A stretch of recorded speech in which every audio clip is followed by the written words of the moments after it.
Hello, everyone.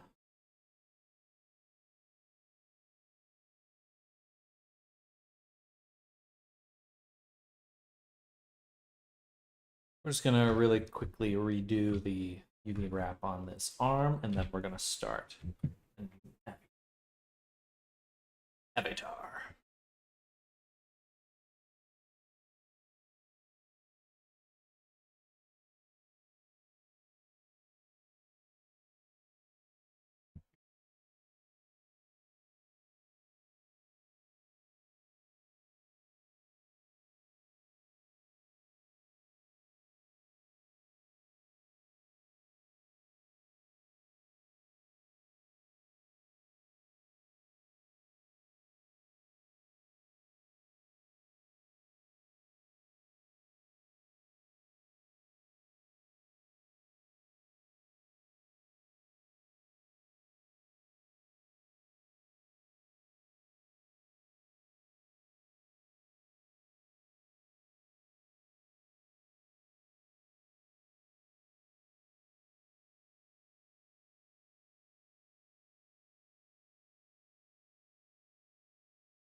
Ba, ba, ba, ba.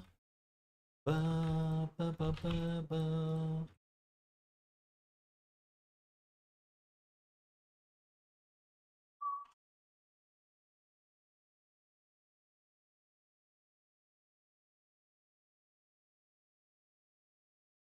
Oh, and then we just go down. We do that for each of these little thingies. This should be the last time I ever have to do this on my template character. My promise to myself is that anytime I have to do an edit like this on one of my main avatars, I go back and do it to the base. Because I've had to redo this like 4 or 5 times. If I had just gone and redone it on my base, I would have only had to do it twice. That's my promise to myself. My promise to myself.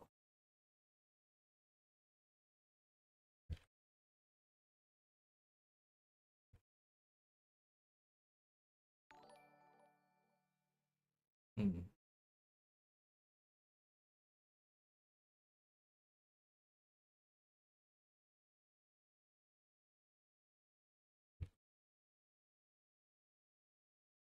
All right.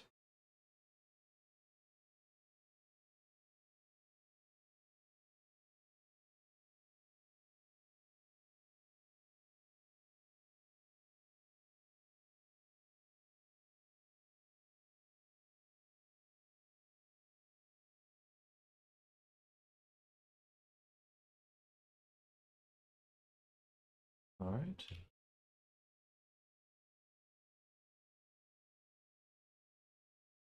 Beautiful. Hello. Welcome, Reyes. Thank you so much. We are cleaning up our base avatar here. This is our template anthro character. It's kind of my starting point for a lot of anthro characters. Hello, Popstar, welcome. And we're getting it cleaned up. We'll be starting Vixen.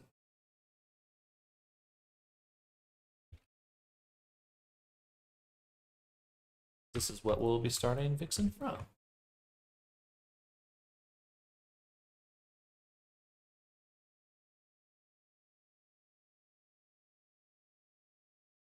Hey there, Popstar. I've been doing well. How about yourself?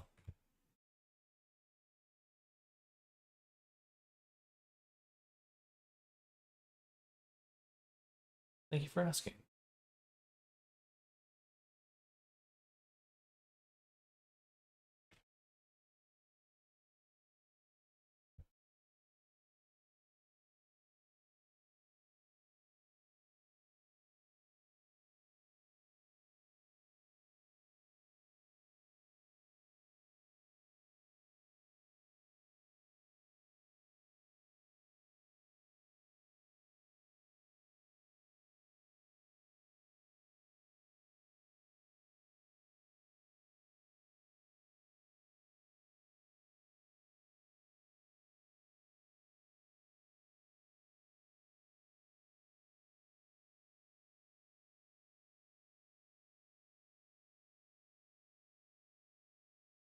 Awesome. So there is the arm. Now we can take the thumb. And that's the power of making everything square. We can just do that. I will actually average the scale.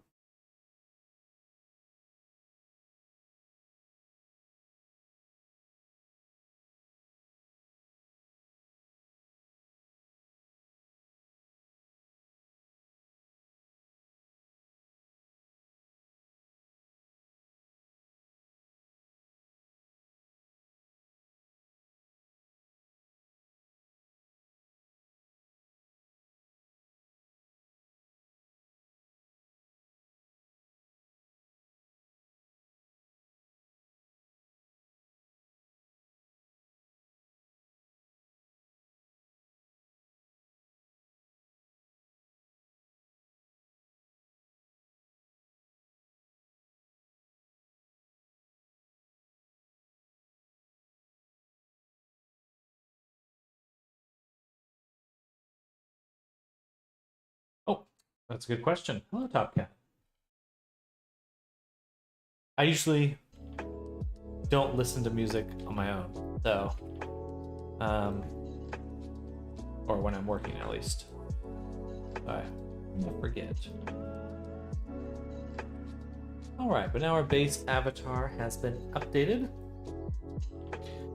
We can do a few little tests really quick. I want to make sure that the U is off.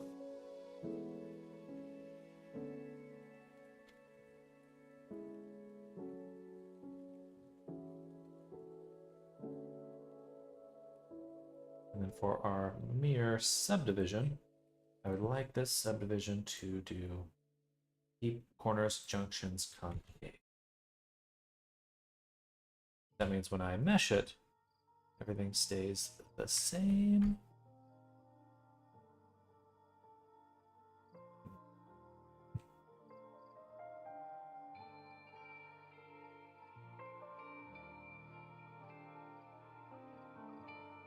Interesting.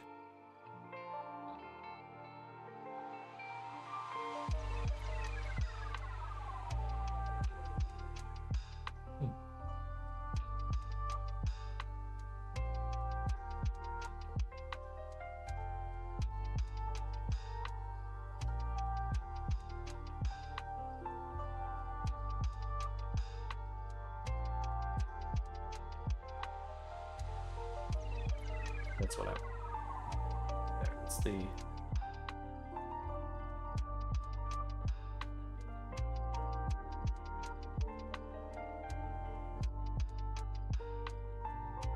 keep boundaries. Keep corners.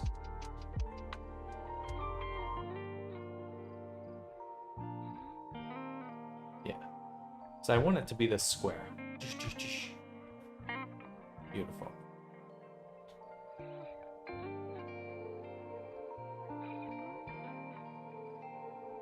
Beautiful. A little bit of stretching there.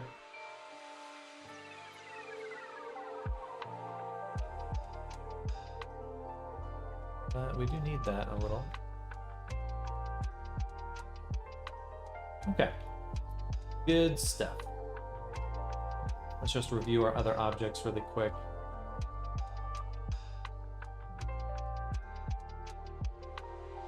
These are the claws.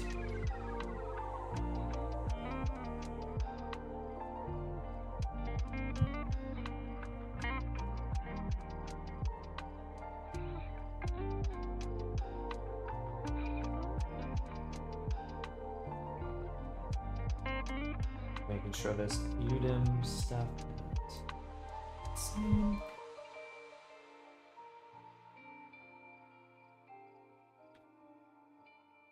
I have to get this updated version over to Dammers.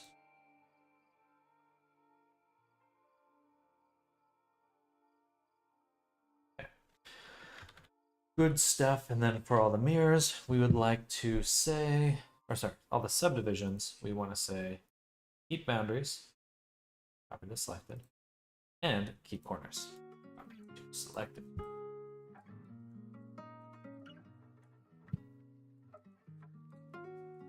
For the mirror object, for some reason, there's a gap right here, and it doesn't like to fix itself. I have to turn off the mirror, then do it, then it's fine. It's so weird about that, but I've yet to figure out what that bug is. Everything's good. Awesome. We'll go ahead and make a backup copy. We'll call this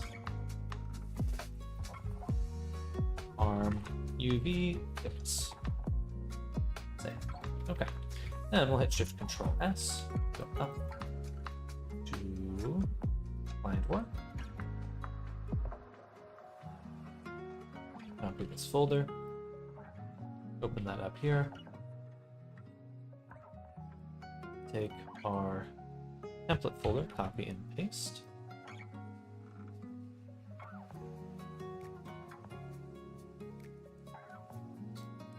Go.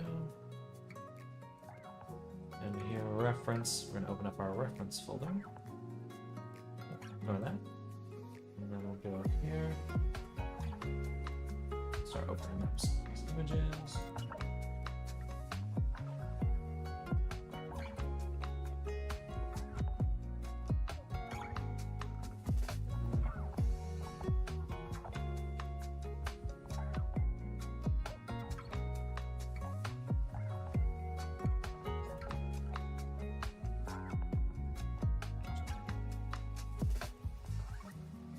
Here.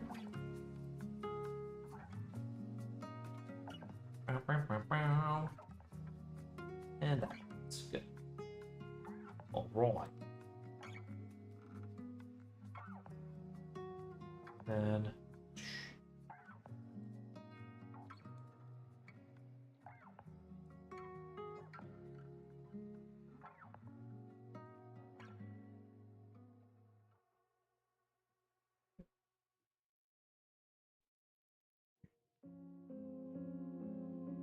okay, those are all good. Perfect. Mainly this one.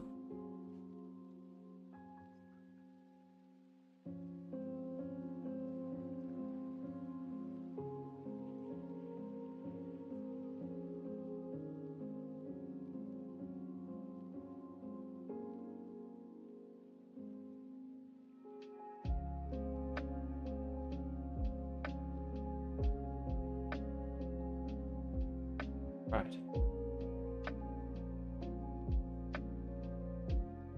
Go to reference. Go to layout first, actually. So get this wider view. Save. Drop that right there.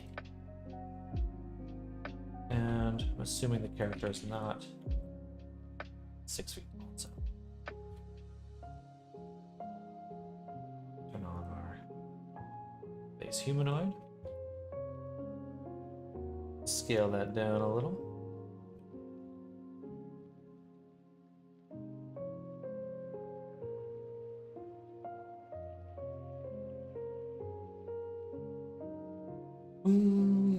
Okay, so we'll scale this down.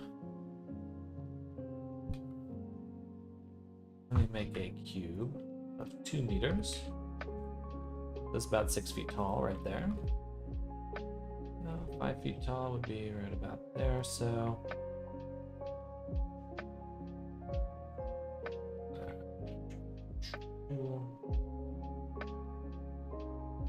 ARP. We will say rig pose, apply pose as responsibilities.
Nice. All right, turn off the rig, go to the body, and actually remove the rig mod, because that will interfere with some of our changes here.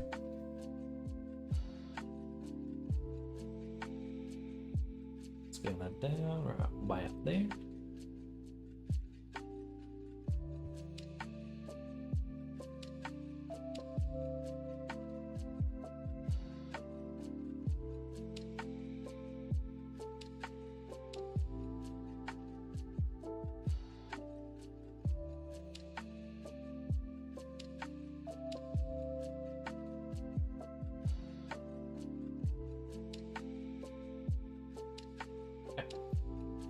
Now,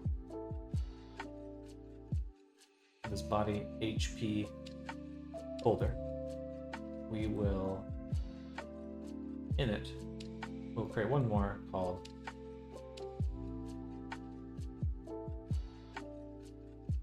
body film.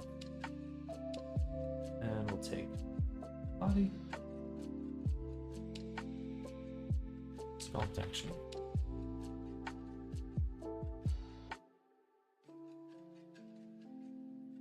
All right, and let's get to moving stuff around. Actually, okay, I should have done one more edit to the character base, the base model. So I'm going to make that change right now, because that was my promise to myself. We're gonna delete that. Close this up. And I'm gonna have to do this twice, because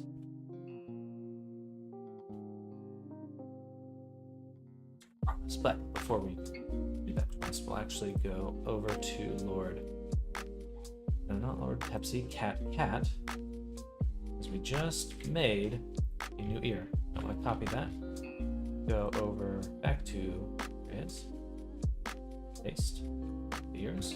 I need to see the size difference in the character there. Make sure the material is gone. It is. How about vertex groups? Awesome. And there we go. Something to that effect.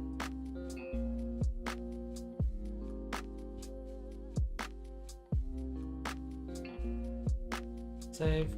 Copy again. Go back to our body template anthro. Take the ear here. Grid fill. That was a terrible grid fill.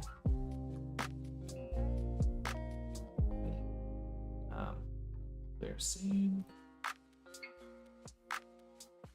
And then paste our ear. Right there. Do that.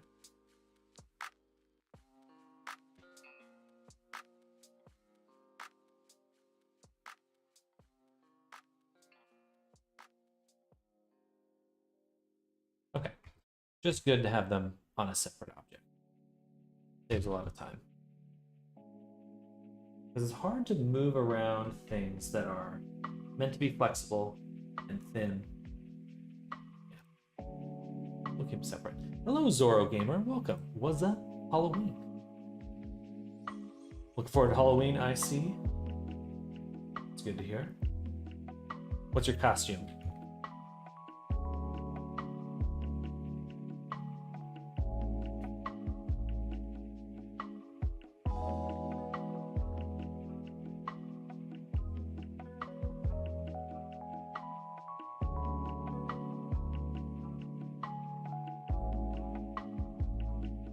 I'm using this mesh for the female character in the background.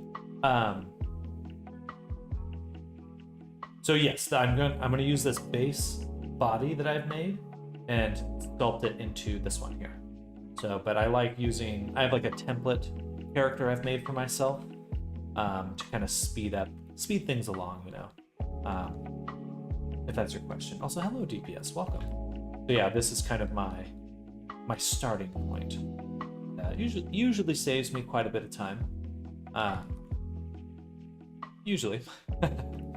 There are some things that I keep remembering that I need to change on it though, and one of them I'm gonna do right now, which is the mouth. Mouth is no good.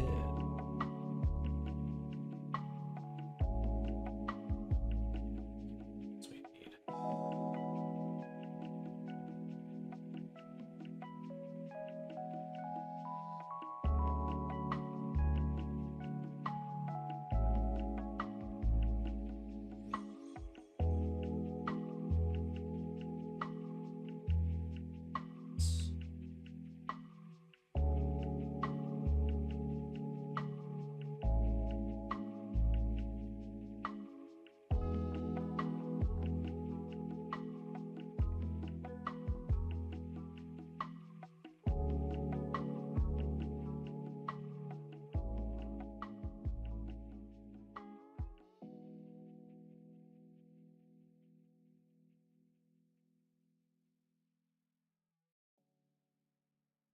That.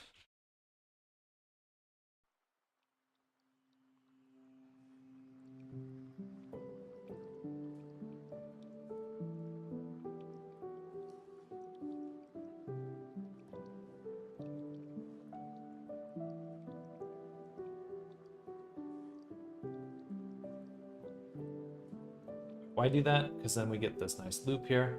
Wait, that should have been here. Messed it up. I see. Yeah, it should have been.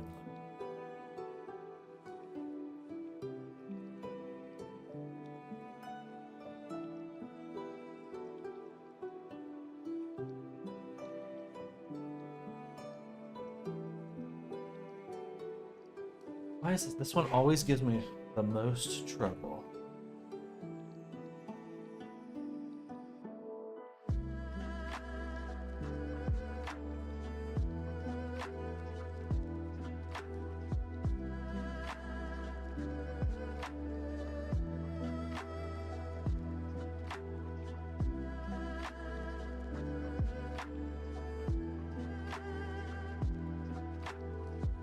Now we got that loop. Got that.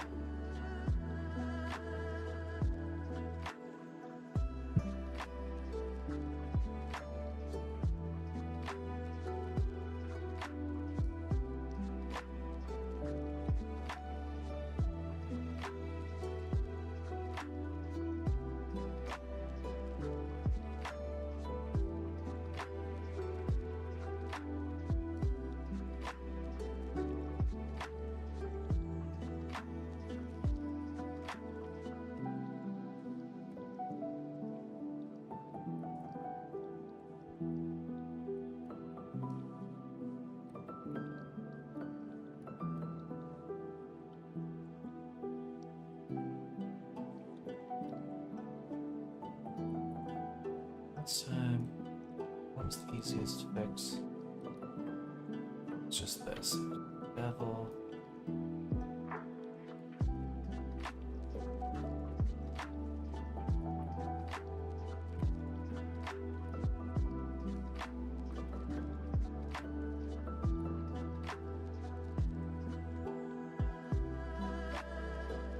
Now that works. Goes back. I would just like to move it. Oh, that's it.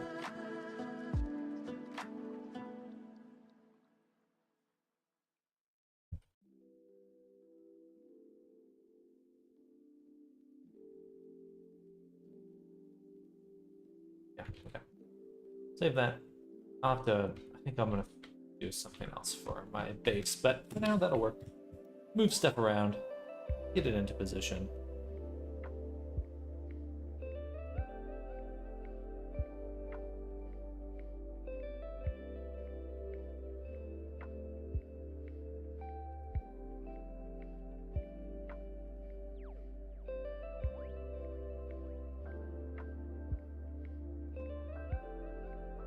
The goal here is not to perfectly create the character from just this base. We're actually going to go make a sculpture from this. in a little while. But we're just going to block out as much as we can. We want to get it kind of close, because it is going to be our starting point for the sculpture. And then a lot of refining afterwards.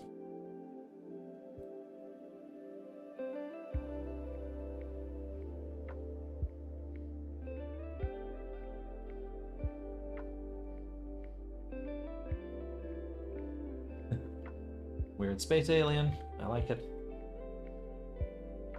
And then let's look at the reference.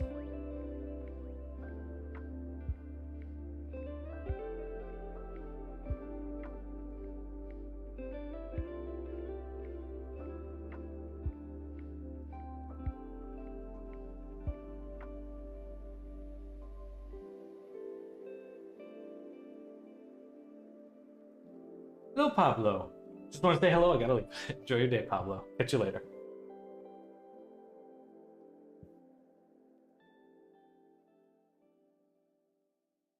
Thank you. Same to you. Good luck with your Roblox asset.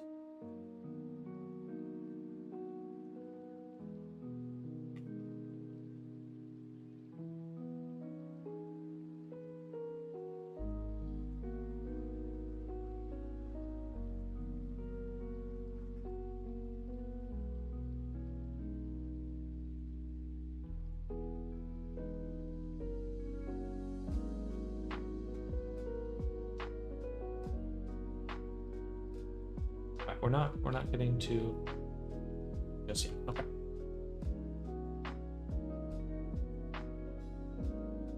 Getting things set up.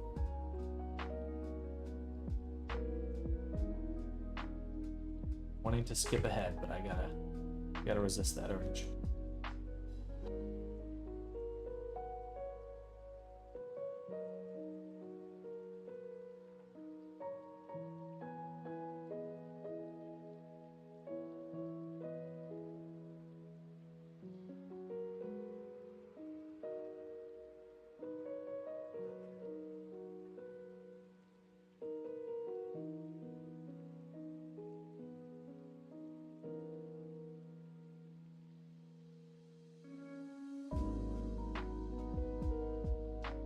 Setup. 1, 2, 3. There's only 2 edges there. We'll do another cut. Could have been that much. Basically. And boundary loop. And circle.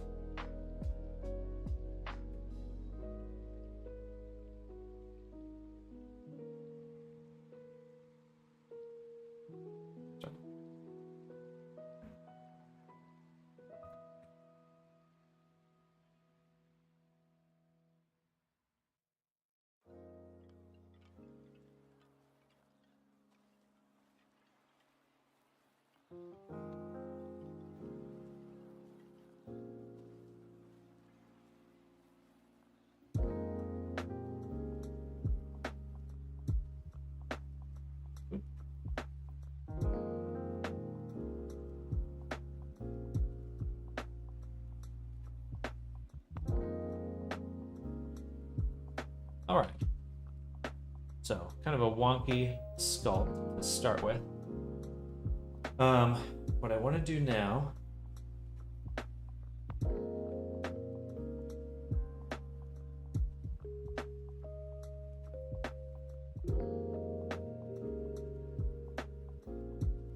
is we're going to do a basic sculpt before we get ready to slice off the hands. So I'm going to duplicate this and create a new collection called Body Low Poly. Rename this to Body. Move that into the low poly. Then we'll hide that collection. We'll hide the high poly collection. Take this whole thing and mesh it. No. And subdivision. No. Right about. Then mesh it. Then save. Sculpt mode. And now it begins. Okay. Going to remesh. Yeah, I prefer the remesh workflow. 0.05.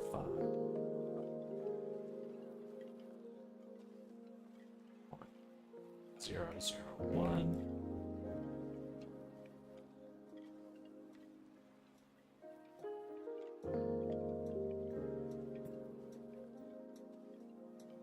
Pretty dense.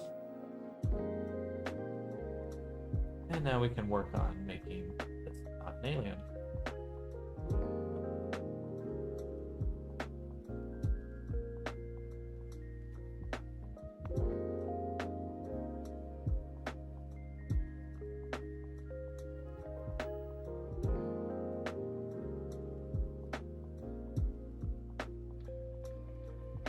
Been too dense. Let's turn it up by a factor of 3.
Smooth it out a little. Be a little softer so we're not working with shapes that are too extreme. And we want to make sure the head's roughly the right size. A little bit bigger. The thinner waist. Wider hips. Bring in just a little. Kind of smooshed oddly right there.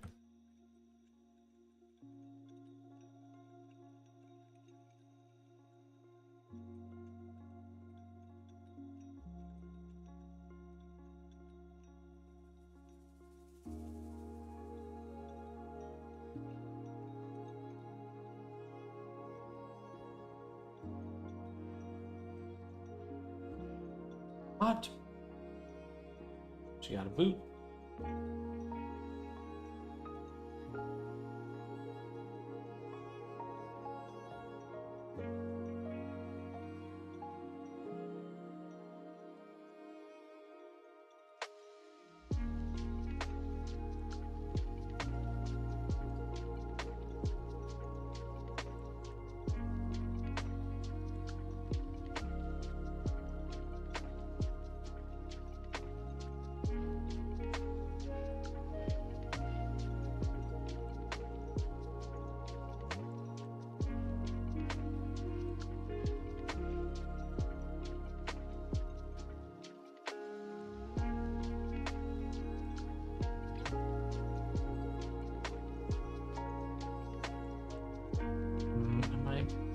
Do the breasts or separate them, and yeah, actually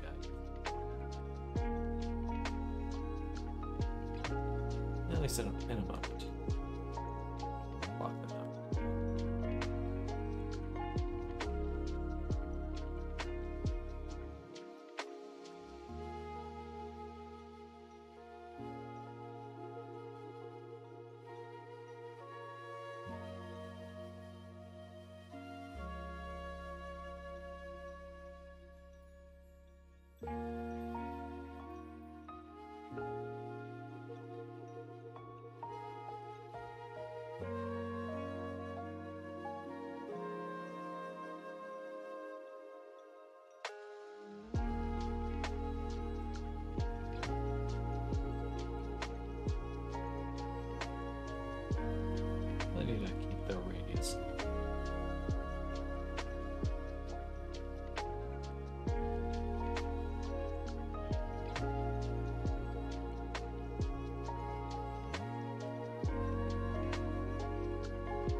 little bit of a calf. I'll probably have to redo that. As a separate object, have a bit more control over the shape. Nice, elegant, well, shape like that. Most likely.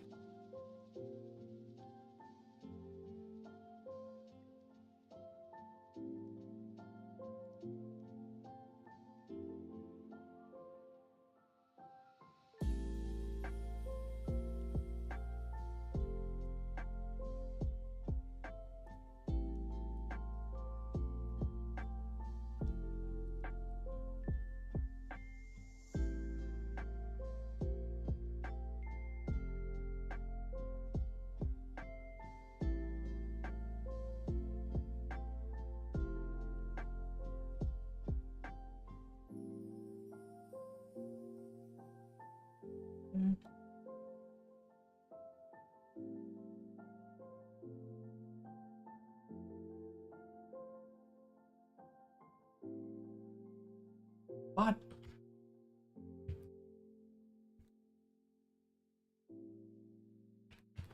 Much better shape already. Let's get some other objects kind of closer to the shape we're looking for. Shapes we're looking for. A little more like that.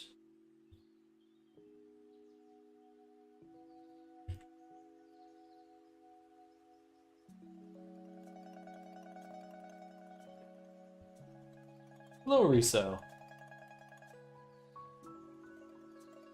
I'm doing well. How about yourself?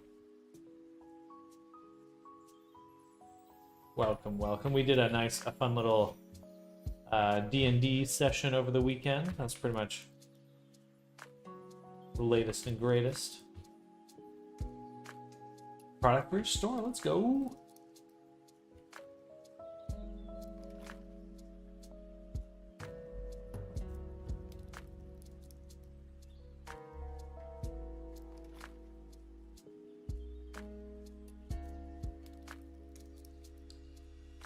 It went well. It went well. The client reaching out. Or I think I just reached out to the client this morning, so I actually have got enough feedback just yet. Let me check.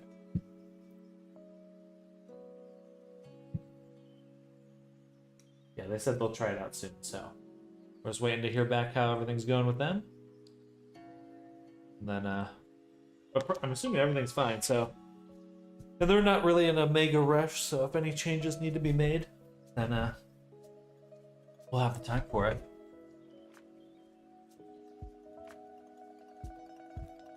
And right now we're blocking out some new avatars.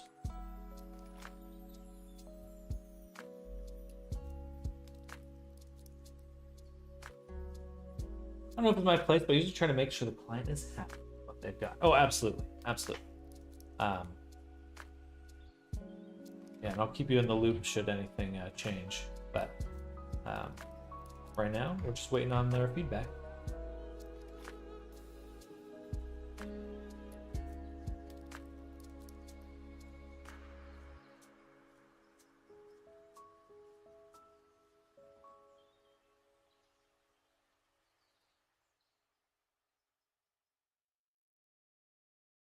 And we'll see what I'm working on. It's a silly idea, but I think it's going to be good. I'll send you a video. Yeah, go right ahead.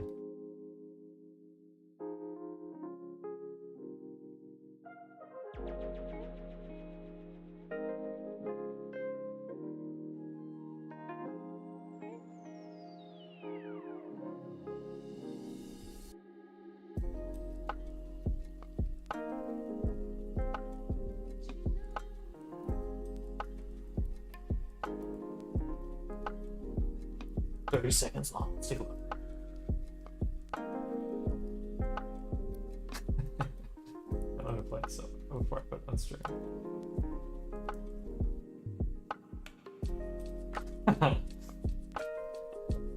Is that what you're gonna put on the store? Because I can see that selling right away.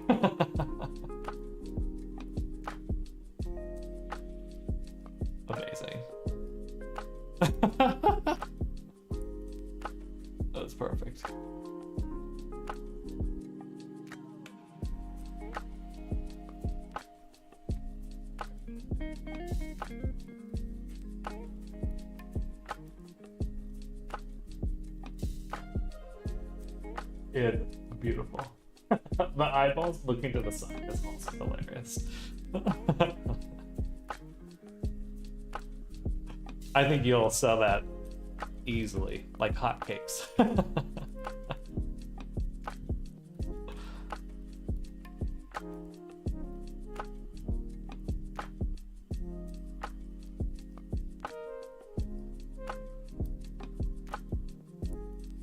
Making compatible with 8 avatars, 2 female bodies, and 2 furry happies. Ooh, let's go.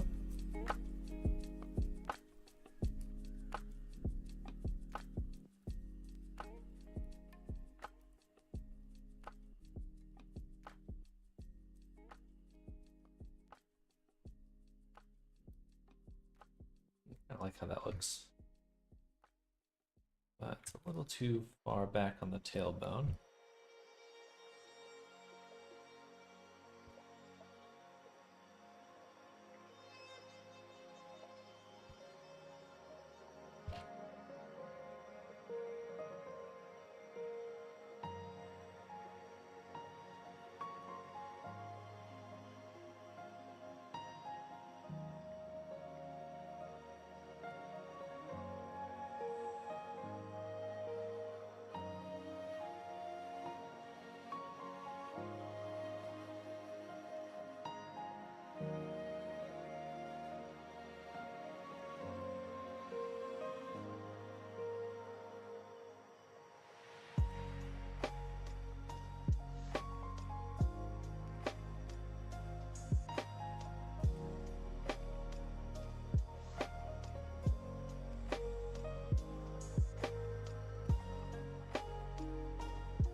Again, that is amazing, Ariso.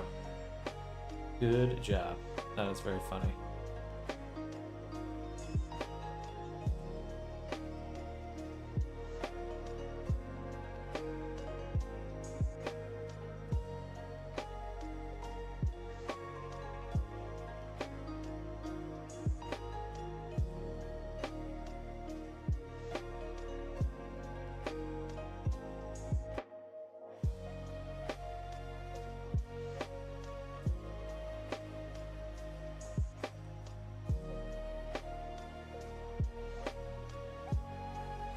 Ooh.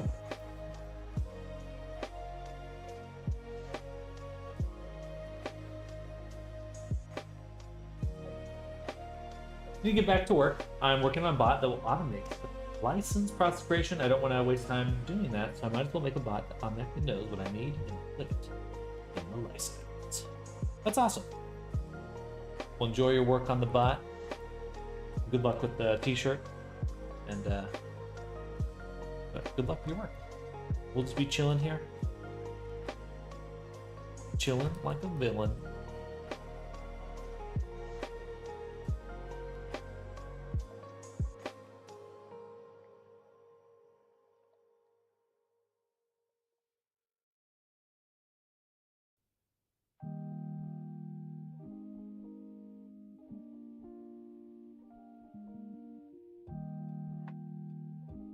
Cute.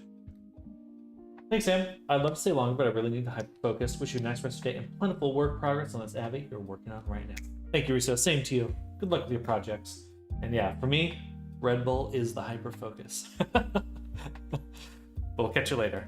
And hopefully we'll catch you throughout the week.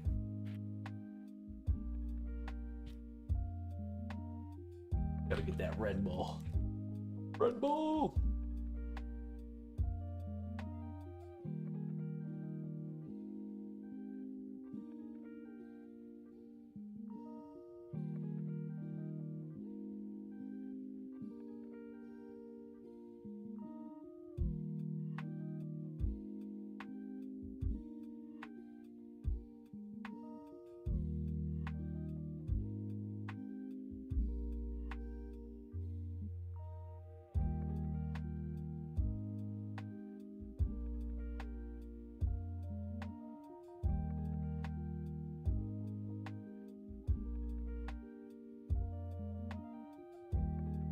Make her eyes just a little bit smaller.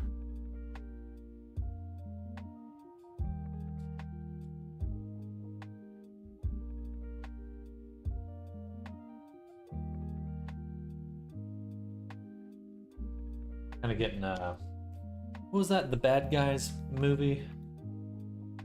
What was the name of that? One of the, I forget. There's a character that was very popular from that.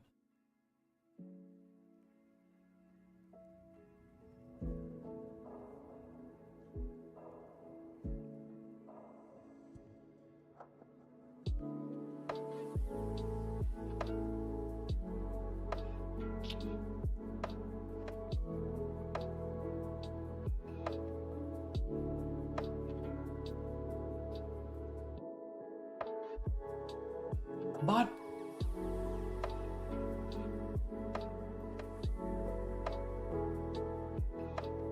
looks odd.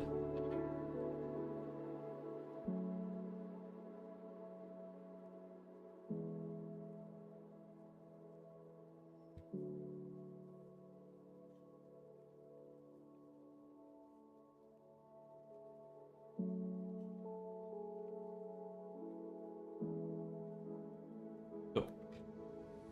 Looking pretty good. Let's block out a few other things. We don't want to get too far down the line without referencing kind of the full look of the character. So these will be the ears. Also, grab the tail and start working on that.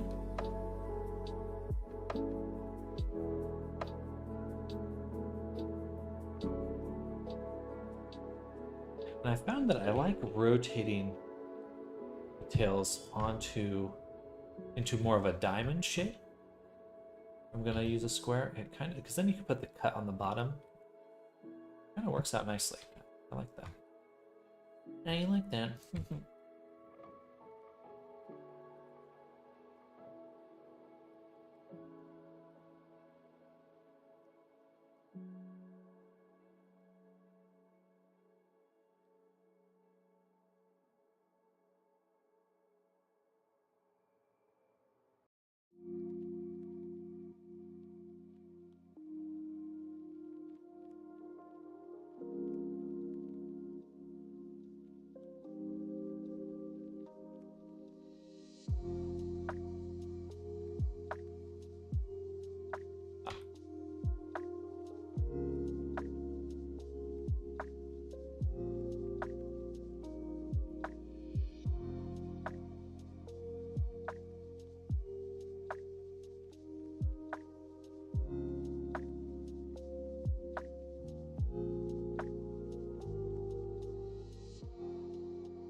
A little too big.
We might actually make the breasts our own separate object just to ensure we can work with them easily, because breasts get really hard to dial in that final shape.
All right, beautiful. Let's change the view here. Clip, well, we'll get rid of one of the zeros.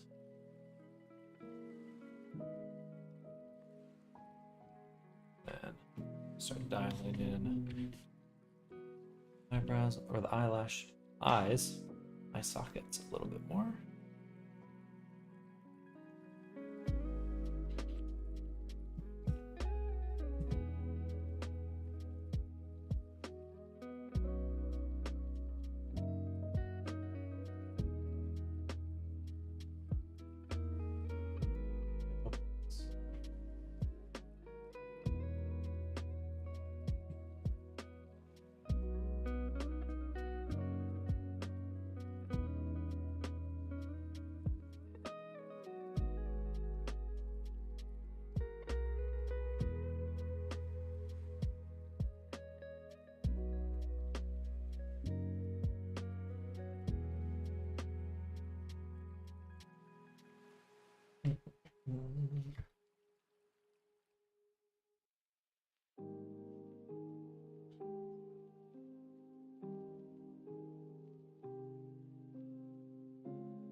little bit more thickness on the jaw here.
All right, so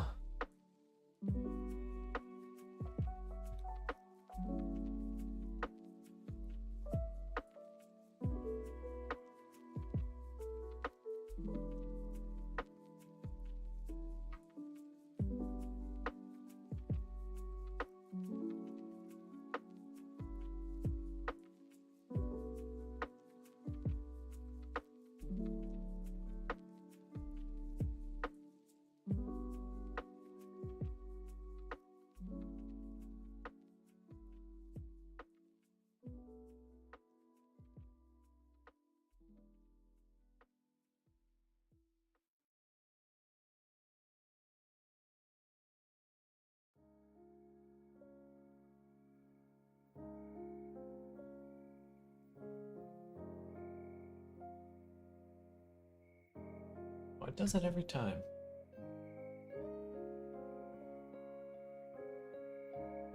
I wonder why.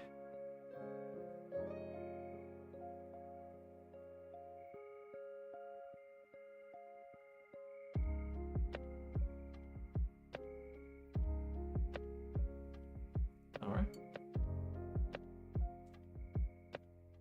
Ooh.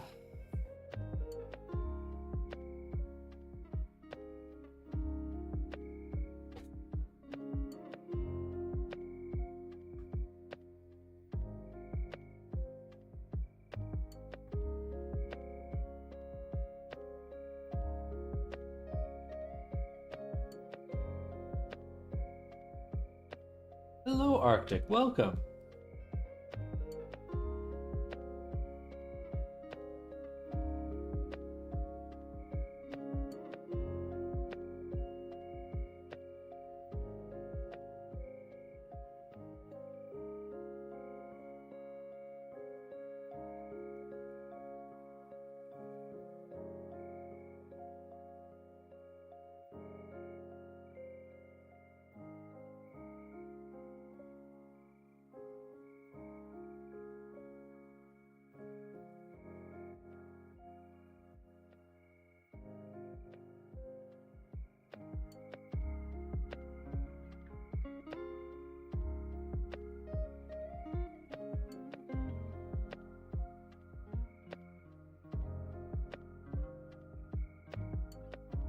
Leave the musculature for later.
Pretty close, pretty close. The thighs could be a little bit bigger.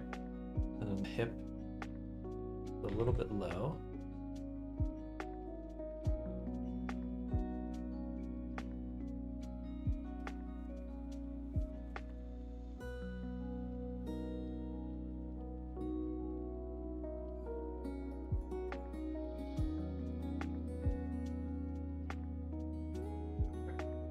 Maybe referencing the stickers instead of the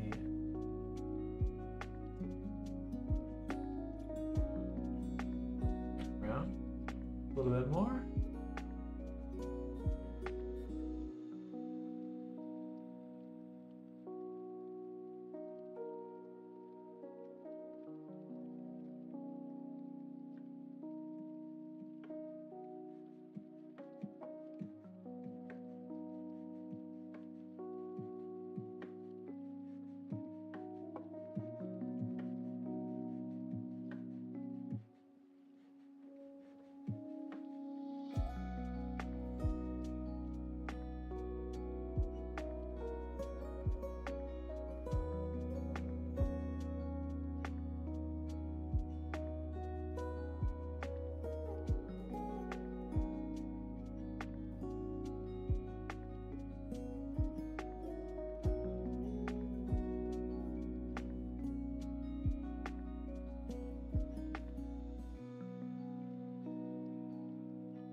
Okay, where are we?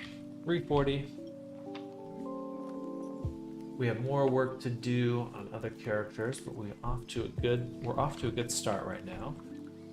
I think what we'll do is take our low poly and start wrapping it to the high poly now, the sculpt. That way, if I can, I will get this over to get the clothing started sooner rather than later.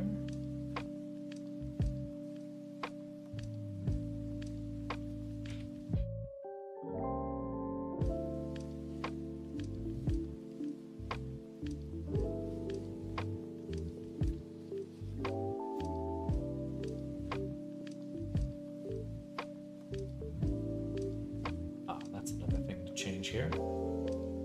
These. Should be like this.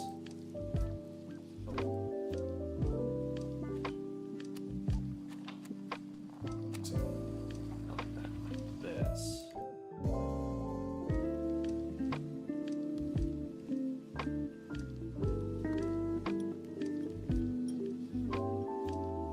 Nope, that's also wrong.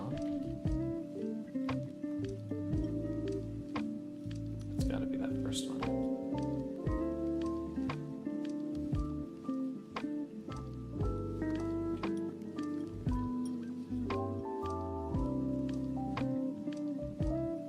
So that it needs to be able to do a loop.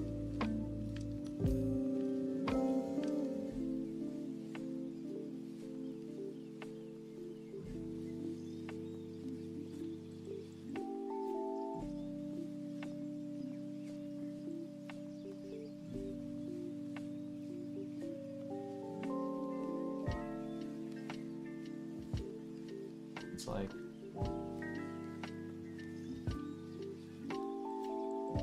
stuff. Oh, okay, I see.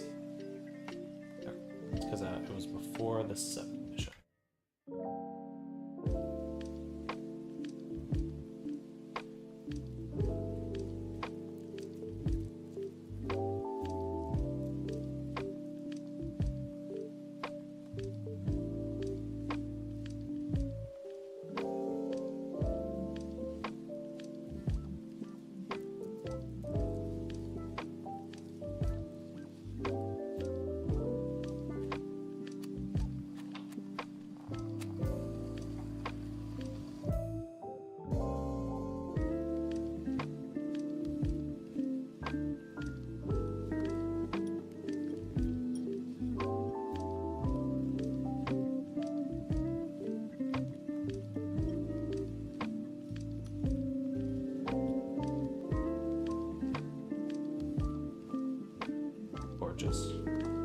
powerful. Powerful.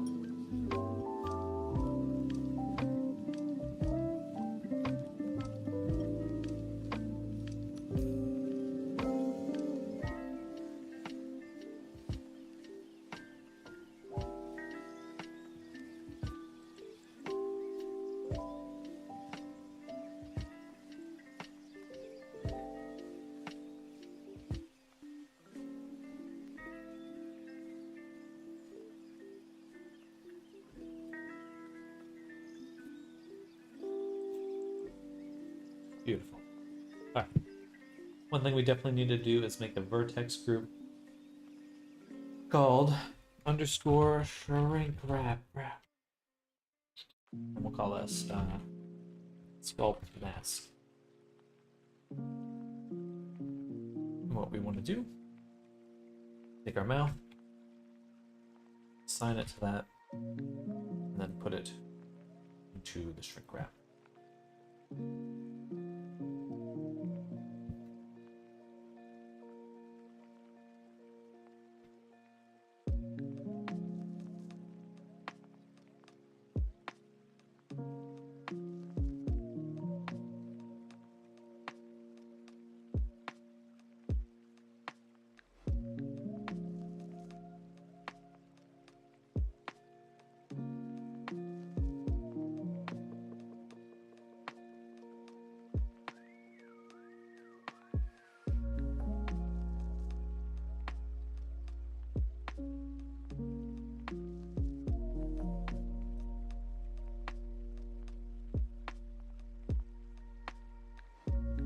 Go there eventually.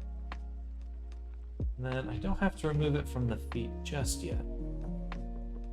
But this is good. We've got a really good start right now. This basically blocking out all the shapes for the face right now before we get too lost in all the detail work.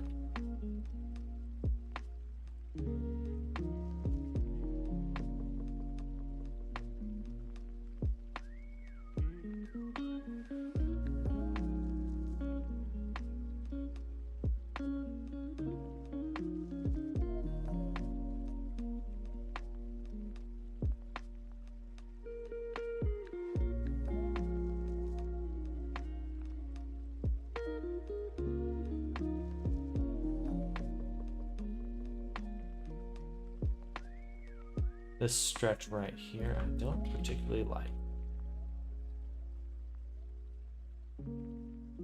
Rather have it here.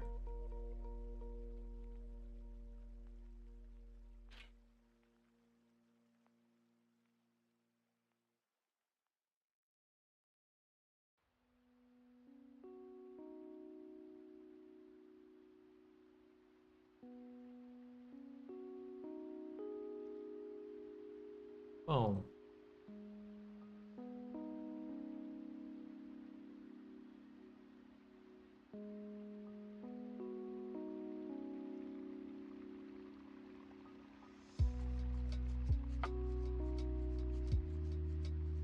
Right.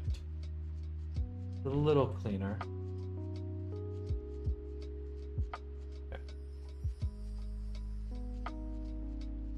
We'll need some more topology there eventually, but we've got good stuff now. Here. Here.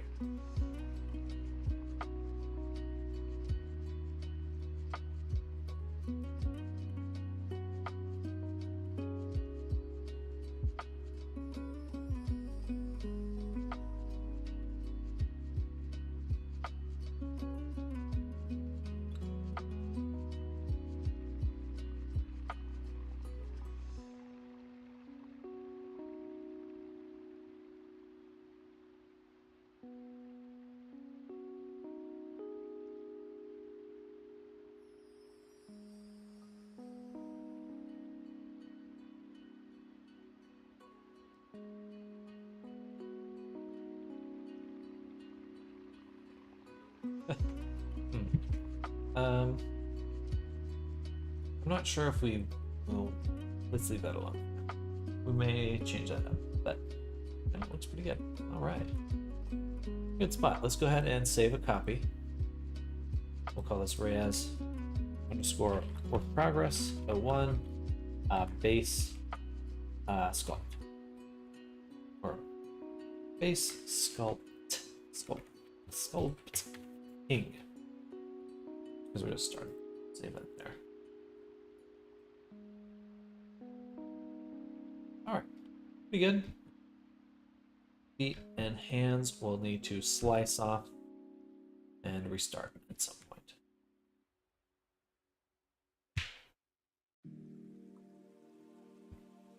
But we do have enough to pass off hammers to start the clothing blockouts. Yeah, looking pretty good so far.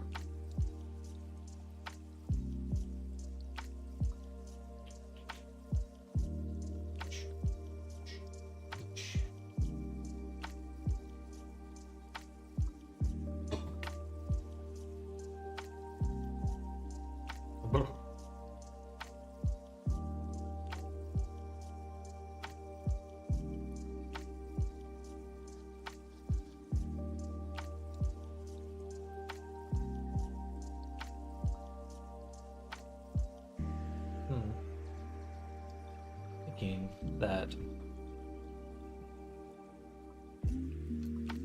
maybe for the tufts of fur, because the character has pretty thin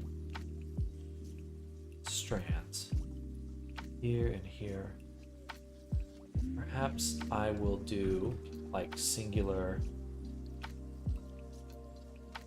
wisps of hair.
For the normals.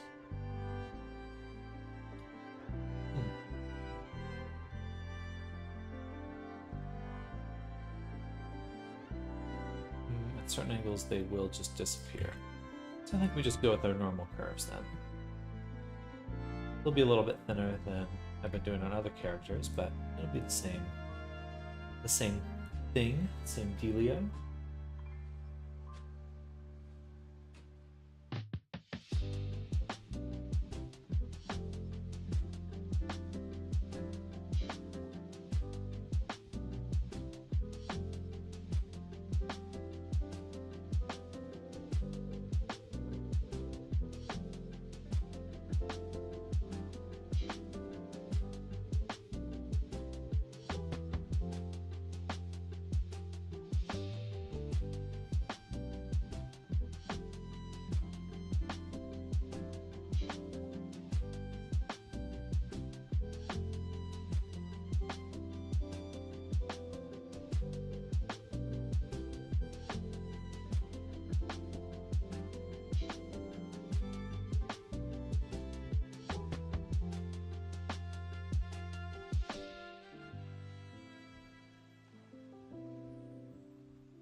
I really should switch tasks now. But I'm gonna carve out the eye socket.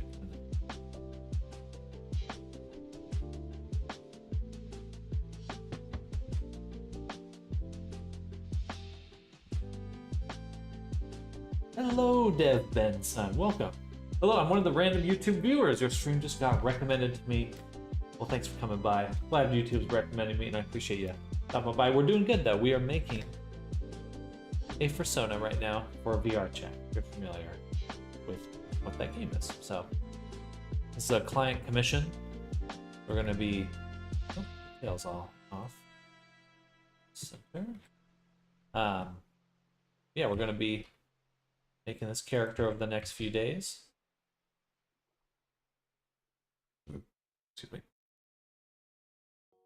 Next few weeks, actually, but making solid progress so far.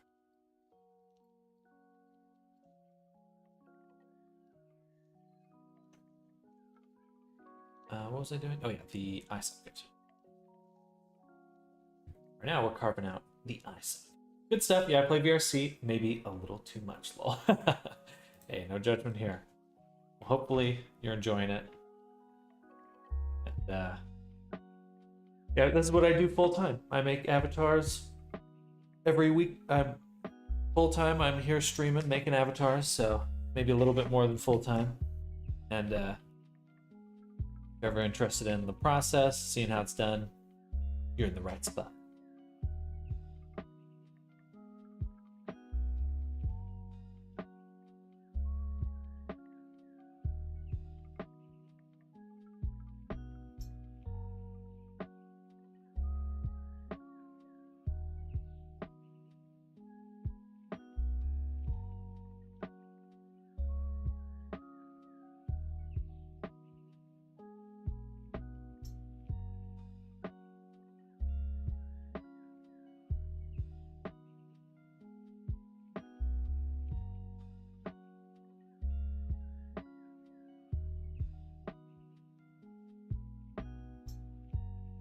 Actually, you know what? We will change the mask a little bit. We want to keep the corner of the eye a little bit. Don't want that to go away completely.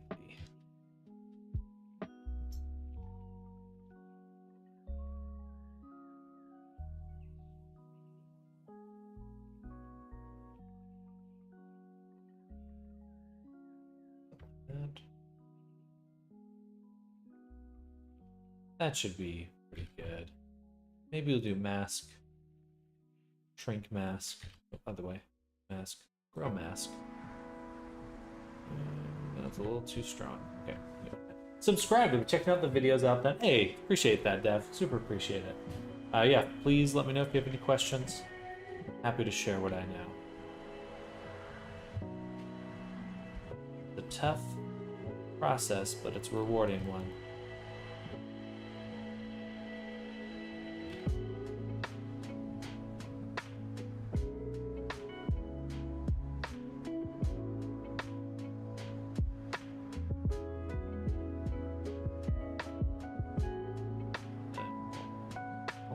Move it back.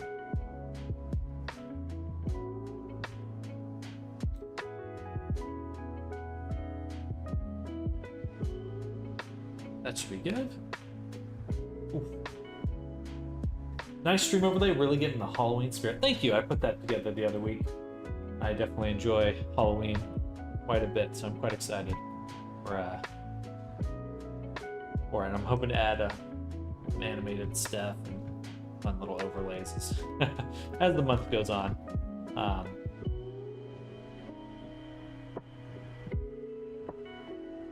have a little ghost in the bottom right corner, and I want to get him moving. Do a little dance or float around or something.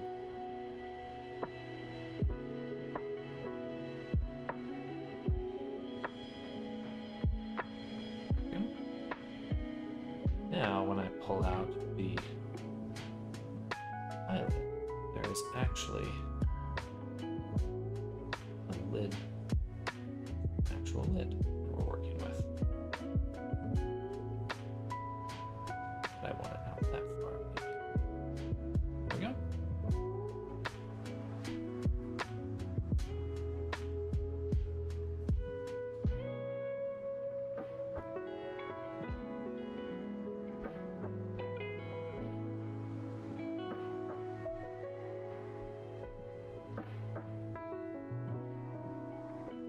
Okay. Are you a person that likes horror movies? You know, uh, I want to say yes, but honestly, I chicken out pretty easily. I gotta cover my eyes. But I have watched a lot that I do enjoy. Hereditary, The Ritual, those ones were quite good. Definitely, those are the ones that really stick out in my mind most recently.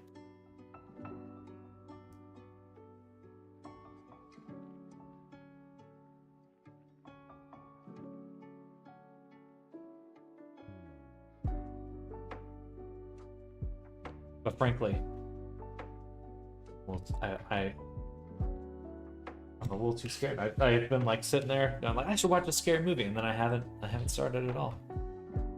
I don't know what's going on. I just get over that.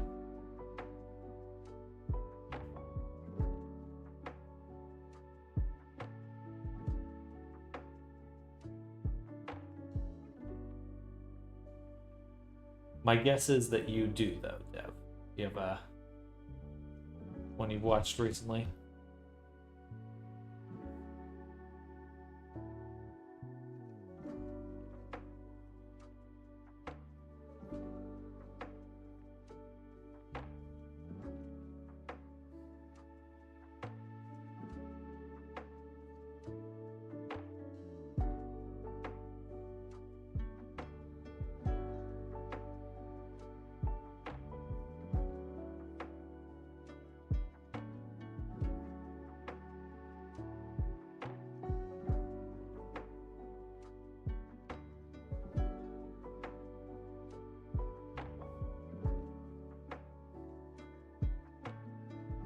I like old genres of movies. I'm a big Marvel fan too. Okay, heck yeah. Oh, hey there, Fox Lady. Hey, Propador, welcome. Welcome, welcome. How's it going? Thanks again for joining in on the D&D VR yesterday. For anyone that's not aware, we did some D&D in Resonite on Sunday. So we're looking to do more of that very soon. So definitely keep that in mind. Interested.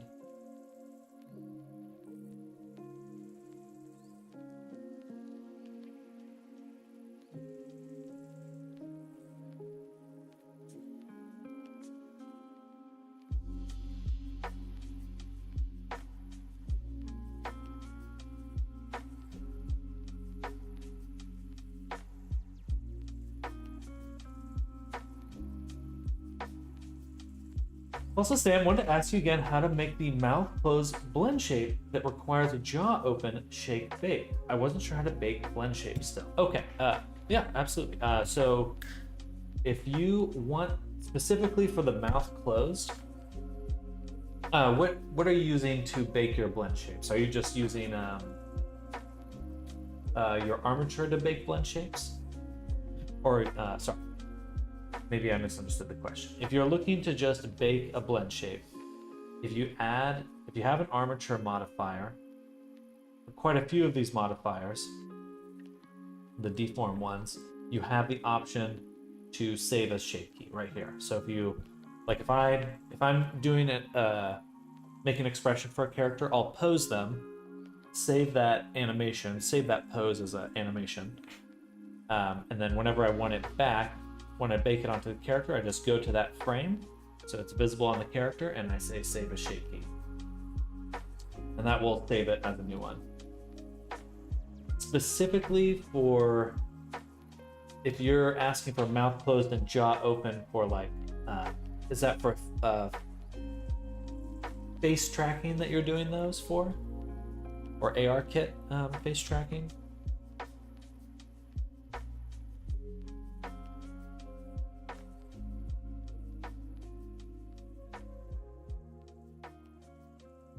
Face tracking for VSF. Gotcha.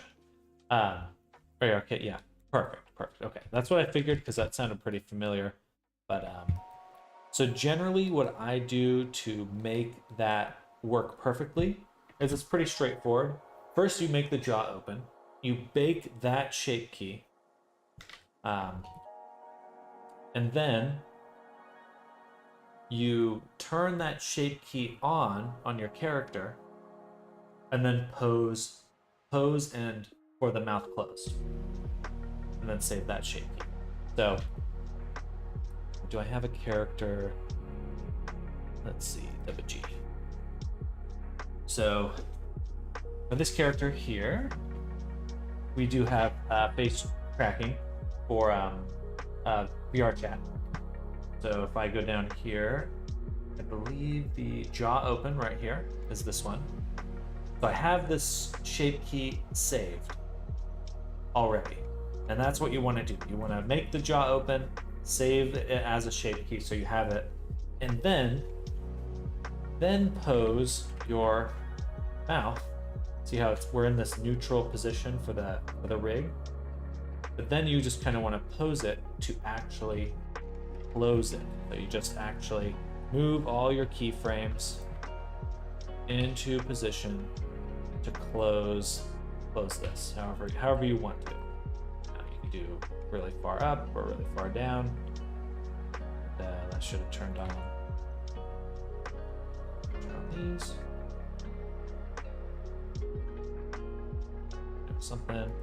Something like that. So it's a little awkward looking. And if I take out the jaw open shape key, it looks really weird. Look at this clipping.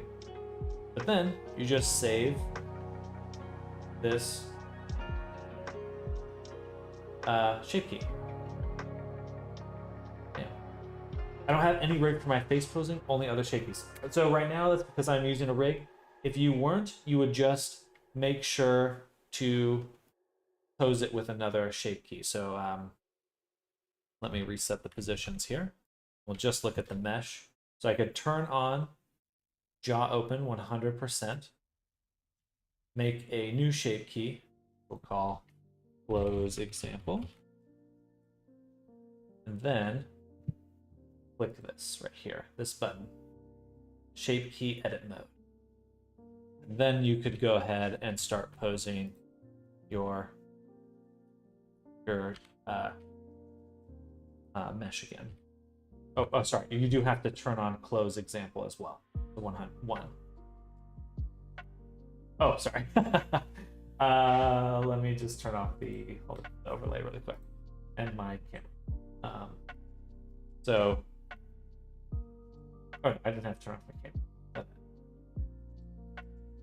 Yeah, so right in here, this little square here, you have to turn on. So I turned on jaw open.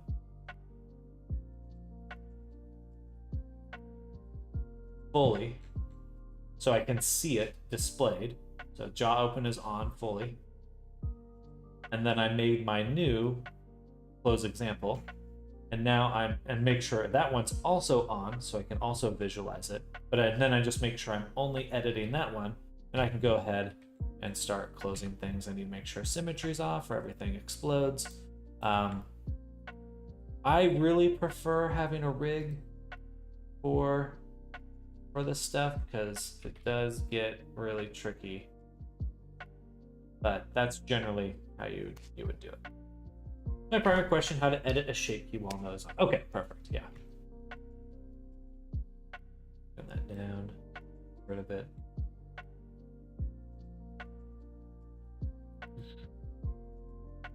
Yeah, excited to see your face tracking.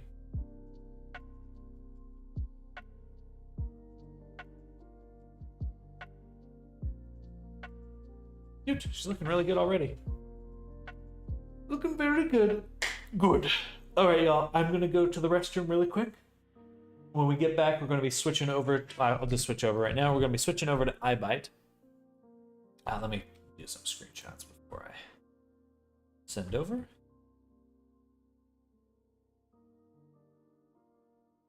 Oops.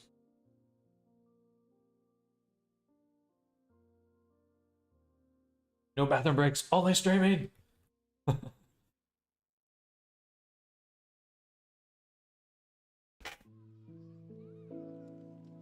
Excuse me.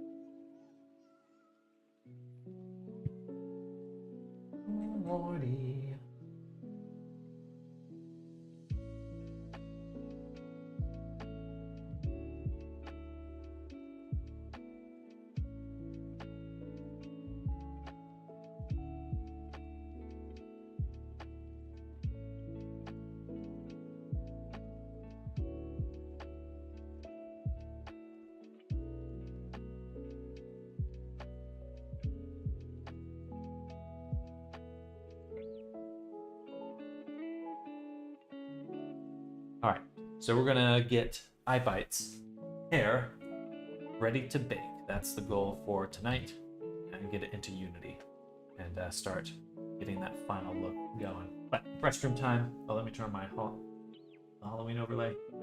And you know what? It's time. We're gonna get funky with it. Time for the Halloween lo-fi. All right, I'll be back.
Hello, everyone. I'm back.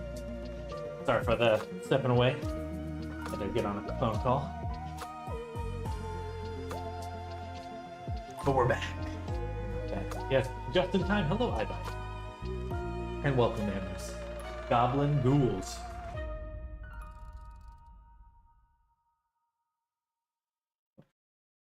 I turned it down right when the song was ending. Alright, so what's the plan right now? The plan is to get the body into substance for character. I realize I still need to look at my OBS settings to see what's causing it to crash.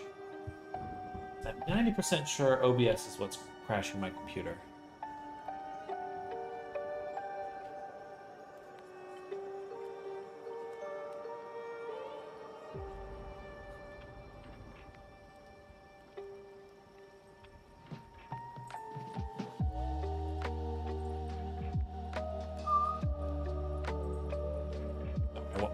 I'll try not to.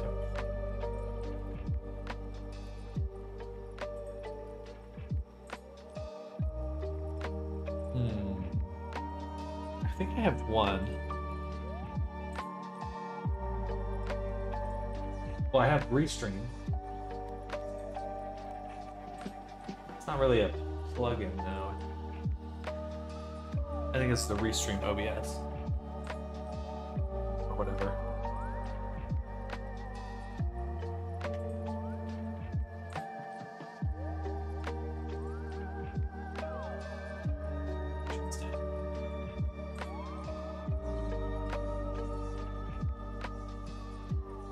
Let me know if the music's too loud.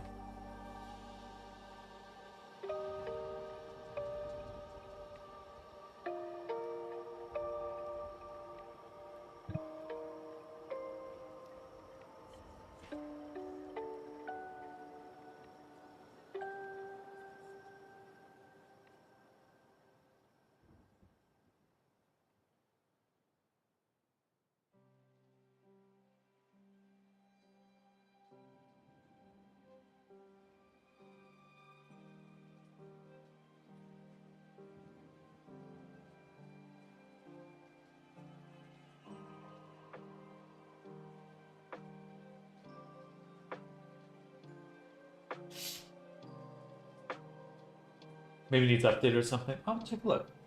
Took almost an hour, but I got my eyes to blink fine. I just imagine you're describing real life. Still crab walking now. No plugin that I have. I have crashed my OBS, closed it, so I have to open in safe mode and take recordings. Well, it doesn't just crash OBS. I'm pretty sure it's taken out my whole Computadora, which is certainly very frustrating. Because I don't want that. But that's what it's doing. But it's a GPU hang of some sort, because it just nothing. The computer just stops responding visually, and then it just eventually turns off. So,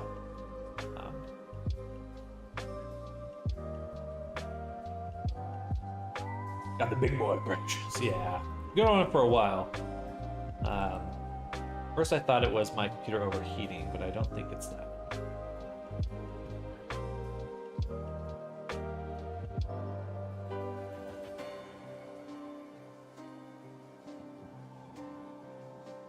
The component list is in dire need of a search function.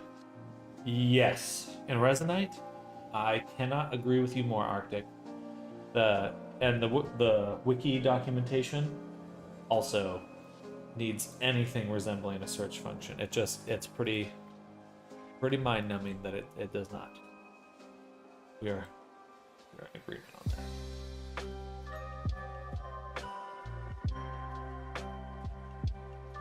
Especially in the day and age where ChatGPT can just read all your documentation, like just feed your script into ChatGPT, generate any sort of description. Anyway, not to be too ranty.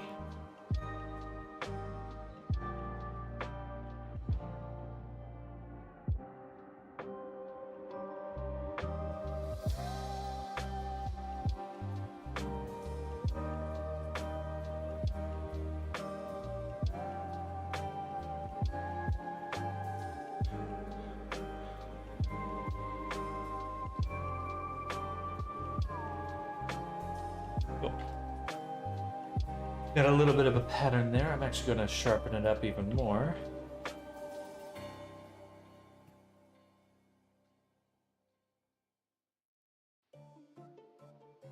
Bring it in a little in a few spots. Then what we'll do is duplicate this and swap this to line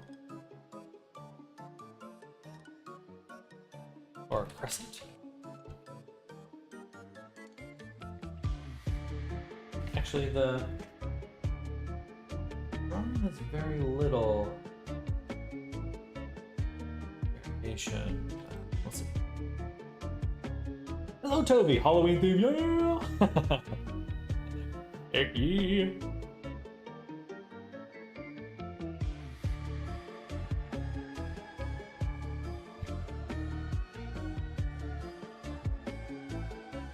Well, welcome, Toby. How is it going?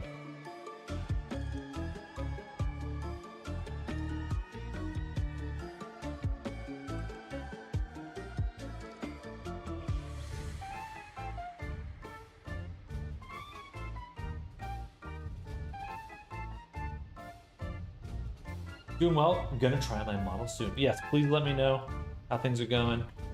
The artist I was working with is interested to ensure everything is working properly as well.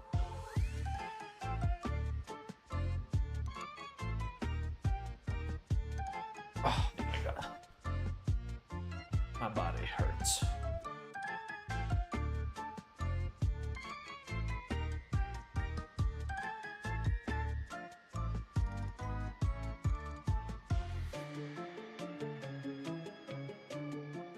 I can see that.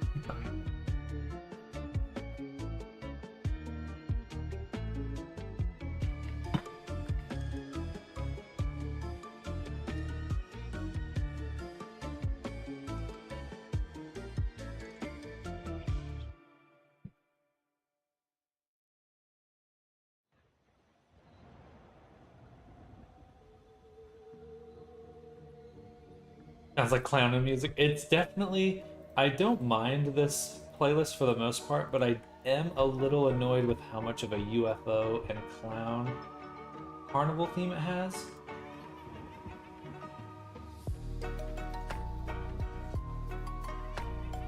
But I do feel that a big part of why Resonate is as popular is the atrocious avatar setup slog. It's incredibly newbie unfriendly. If they could streamline the avatar creation, I feel a lot more people would be willing to try that. I don't disagree. The nice part about it though is that for like if I was selling a base avatar, they are pretty easy to share. So I would say that that's one bonus.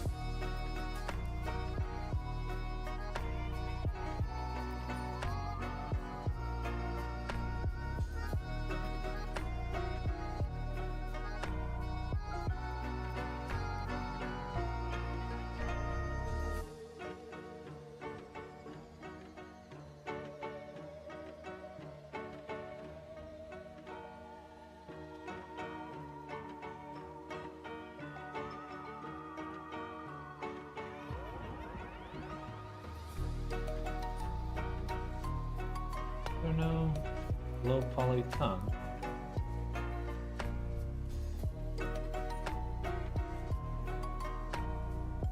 I guess not.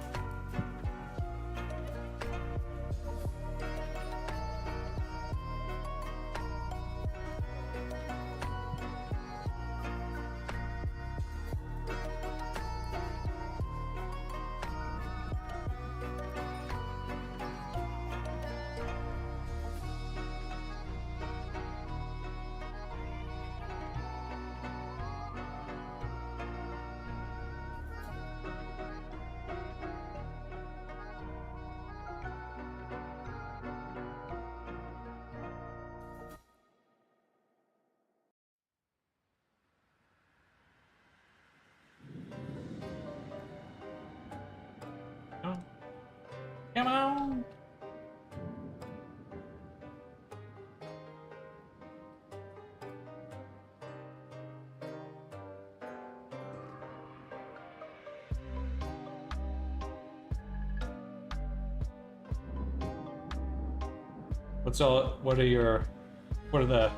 Who's got their costume planned already for Halloween?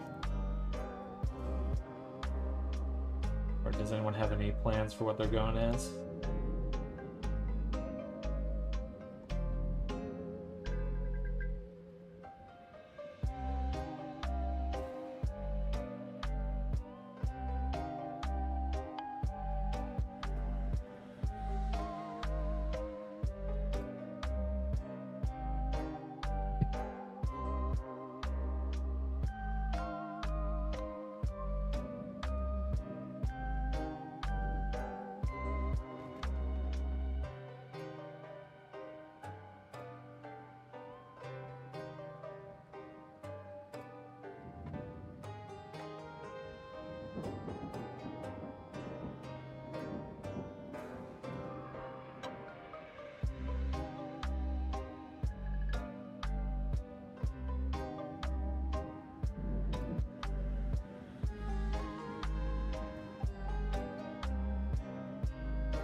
Bank already? I can't remember if I clicked it or not. A little bit of clipping there.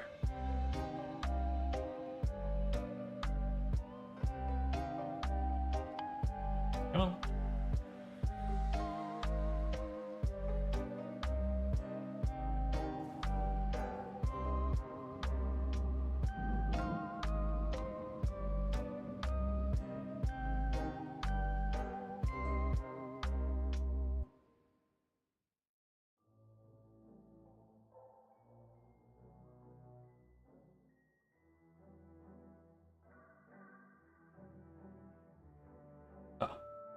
I would do it.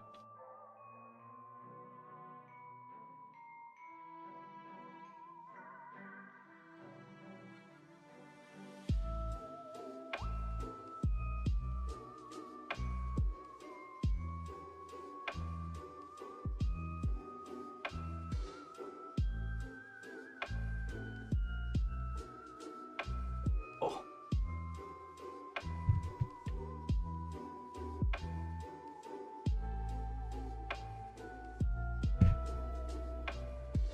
Some clipping. Of course, because I didn't also copy over the triangulate.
Making better now. Excuse me. Okay, a few more things to add. Template mouth. Gonna grab all this.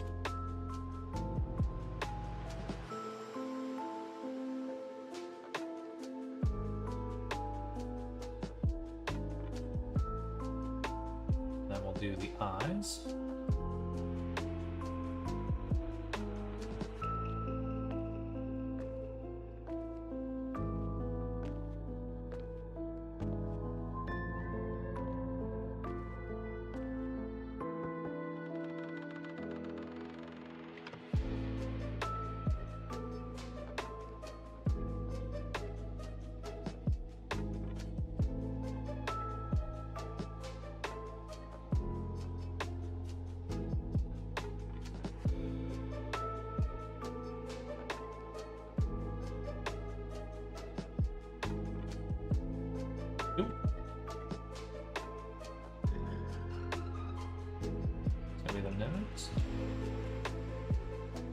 Actually, it should be. Yeah, yeah.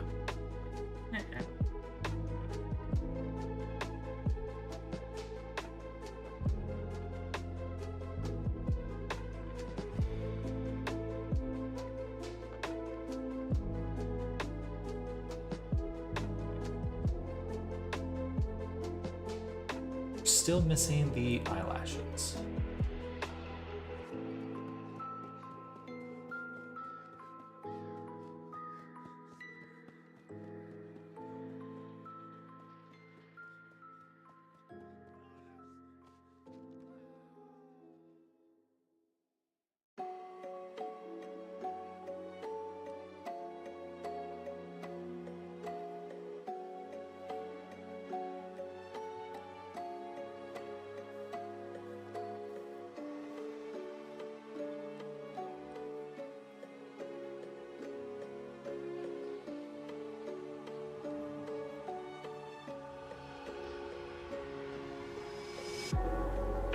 Oh, gotcha. Follow up.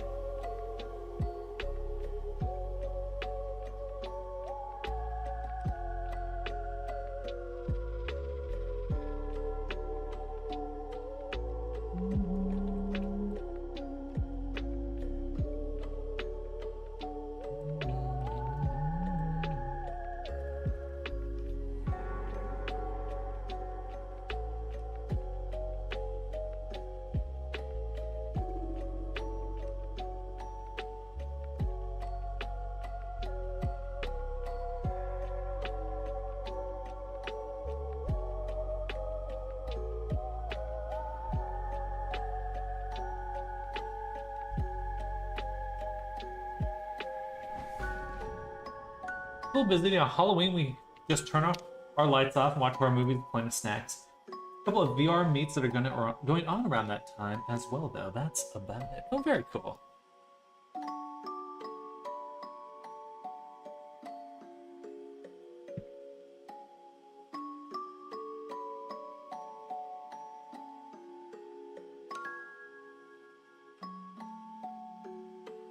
Hard for me to see the shape of these.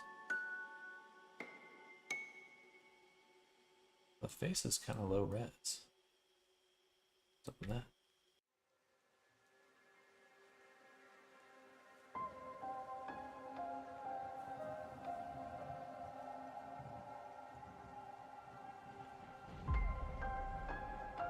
That's not as low res. The selection is low res. There you go. Save.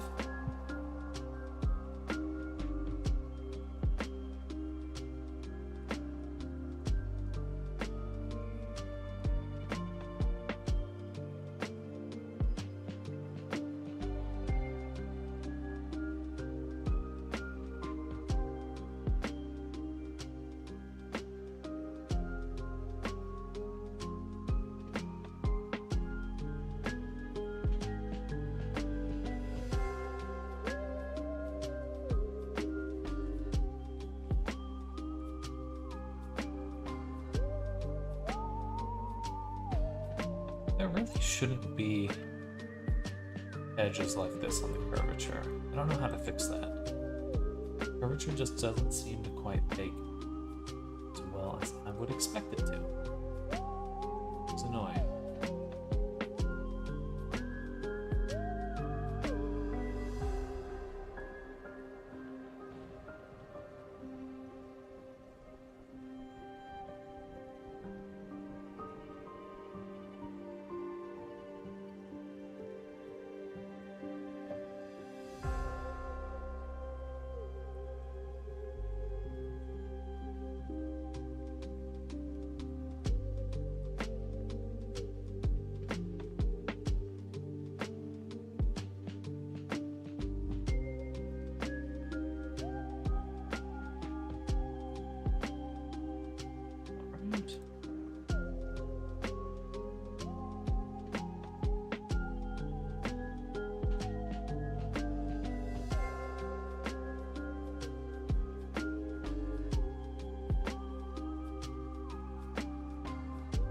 Nice occlusion calling.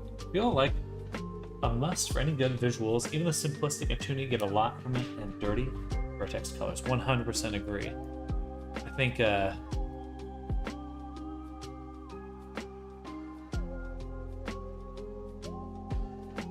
that is what a lot of painting is for, is to like bake that, a lot of that, like ambient occlusion and stuff. Even if you don't know what that name might mean, or when I was an artist, just a painter, I wouldn't necessarily understand that term. But as time has gone on, it's just like, that is what a lot of painting is trying to like bake those effects, those visuals.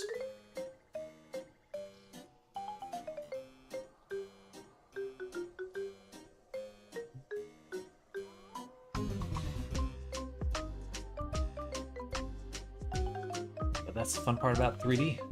No need to fake, just make it and use it like you actually would.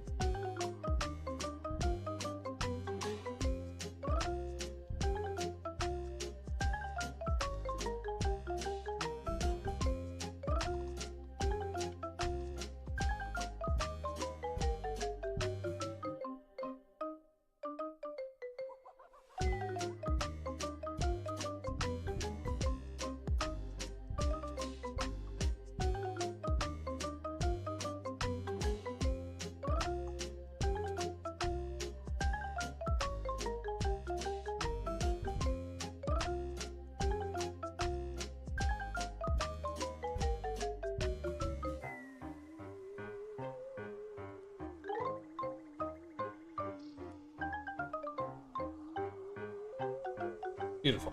Okay.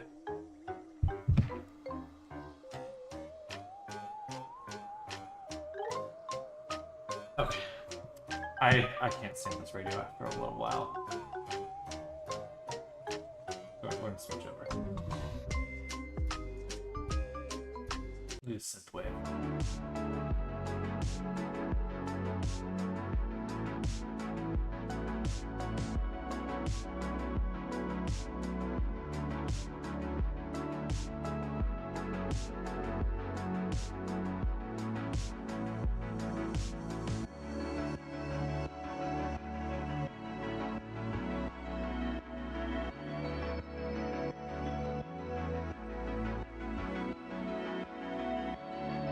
Good.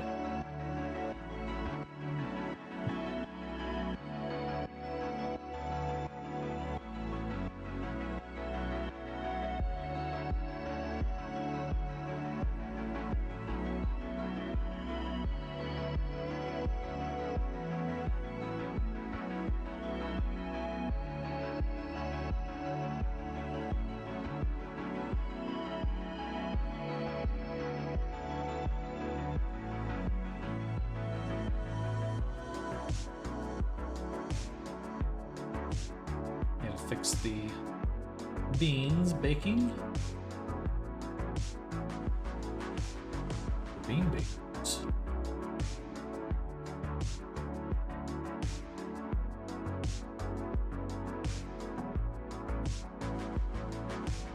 That's because we actually want to just include these on the export.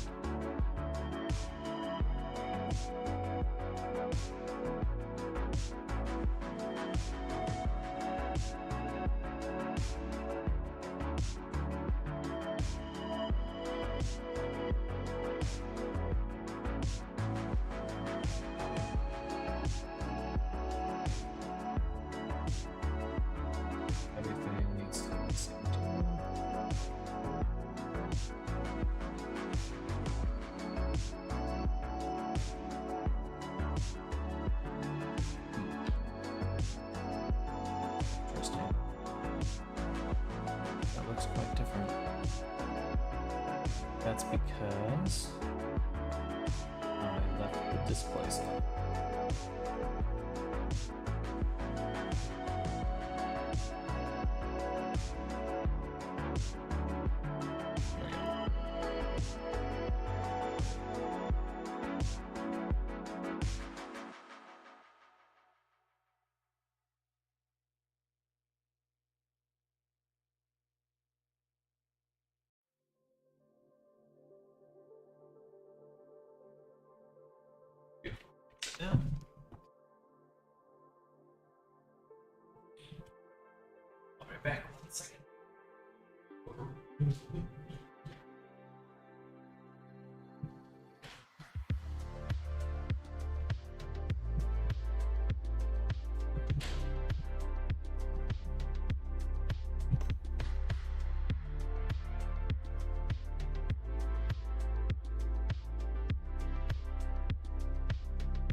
Teeth look good.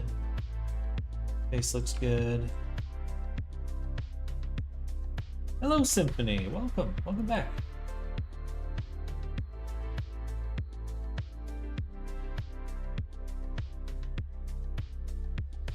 Very cool.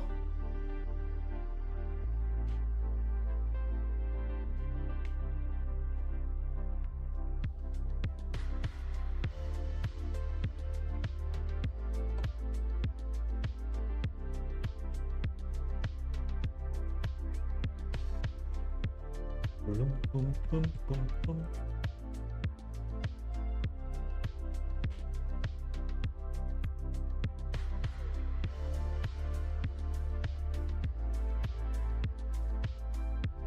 Beautiful. Let's switch up the environment really quick. Look at some nicer lighting.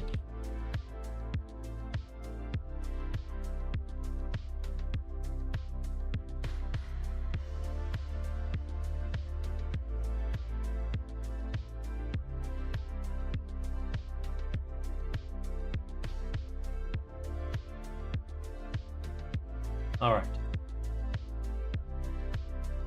One thing we need to change for our high poly bake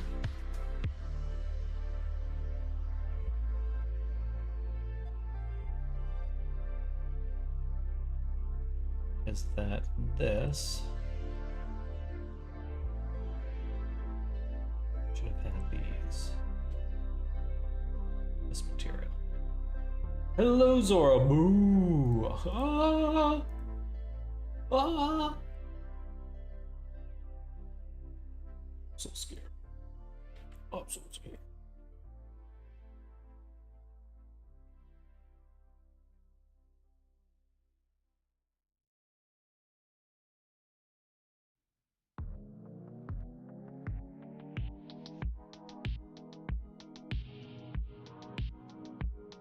You have two different scenes that you're switching between. Here in Blender, I have two collections. I have a high poly collection and a low poly. For the different posing, these are keyframes. So I have on frame 1, so I just did shift left arrow to move to frame 1.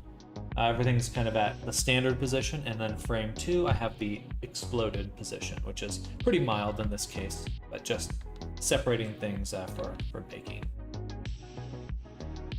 Better baking.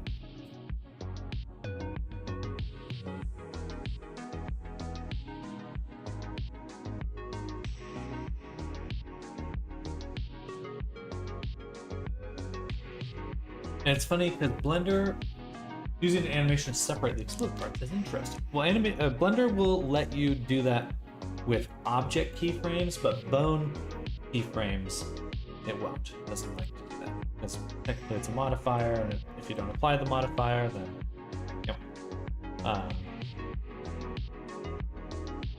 but it is useful. It is quite useful.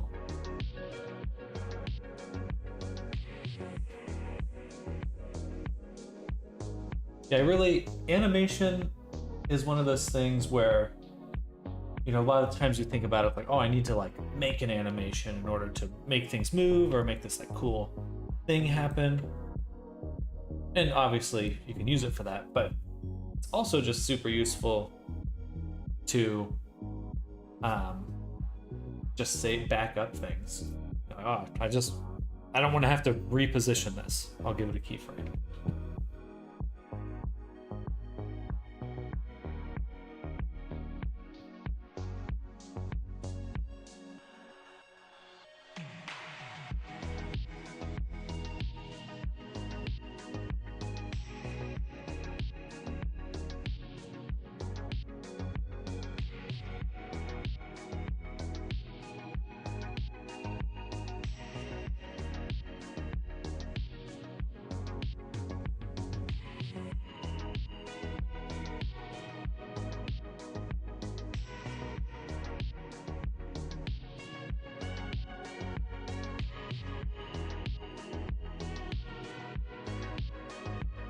Alright, so now we got the nose pattern. Let's also grab for substance, do you export on frame 1 as the exploded mesh. Frame 2 is technically my exploded frames, or my blown apart. But yes, I export on the exploded version. Exploded frame. Keyframe, which is 2.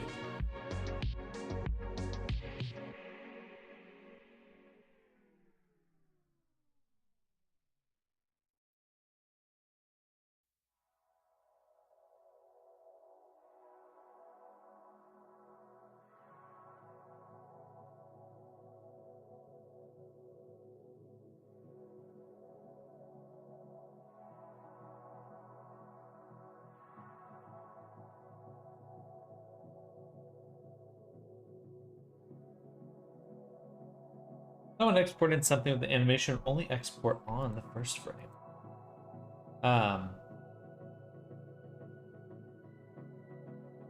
If I exported things to Unity, they would be in the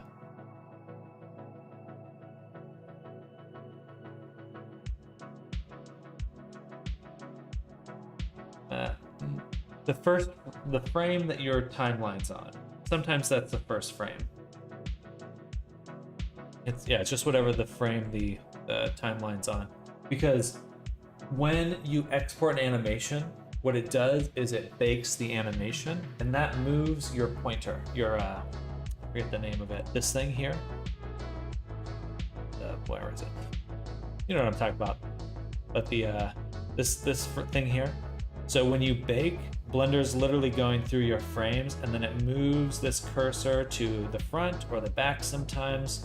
But your pose, the initial pose that goes into Unity or a substance, whatever, is wherever this ends up on last.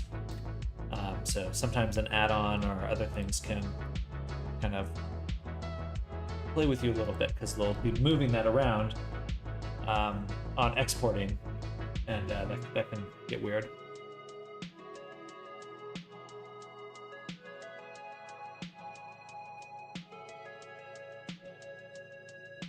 It's taking forever to load. I don't care. Just taking too long. Taking too long. Alright, but now we've got the beans selected. Go ahead and export this.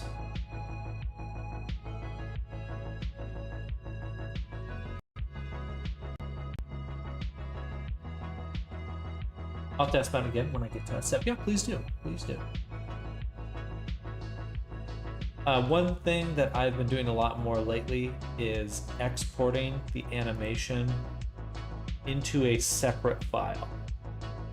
So then, especially in Unity, it gets really, really long if you're exporting the animation every time. Like, we've satisfied with the animation, export it to a separate file, and then your main file, your main avatar file, like a totally separate character. Like, there'd be 2 versions of your character, one with animation and one without.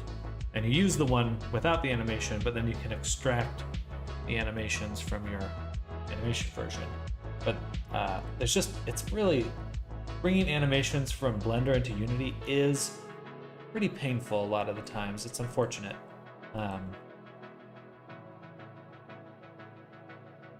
Yeah, that's one process that I've consistently just ripped my hair out because it's just not fun. It's just not fun.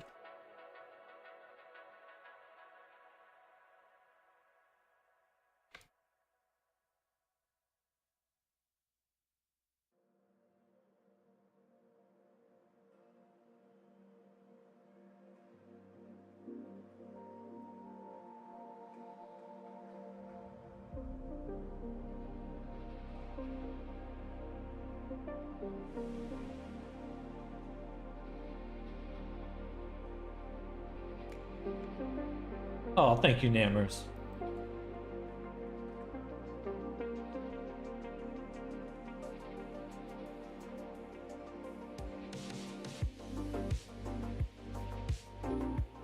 Strange that we get this odd shadowing there.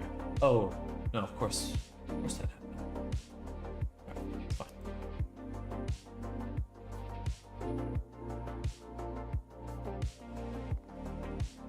Yeah, I see. Okay, I get it. And the nose there. The nose is a little bit annoying to isolate here. We'll put this up top, add paint, and then mask out this and all this from the nose.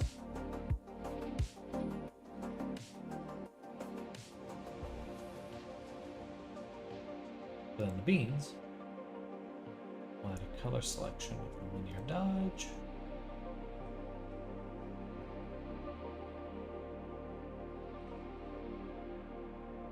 Beans! And then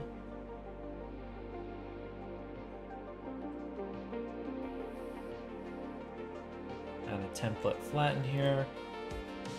We'll switch this to a, I like the blue fast noise.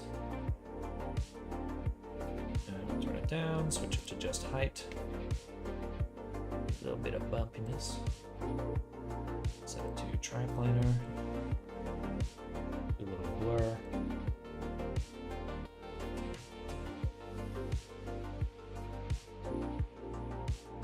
I don't think I'll ever actually understand the appeal of the finger and toe beans myself. Perhaps. You're not a furry yet, Fedor. Yet.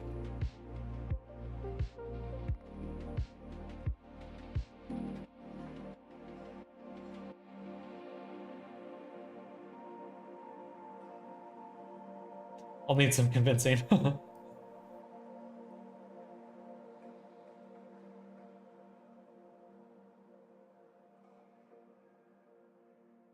Pixels. Oof. Oof.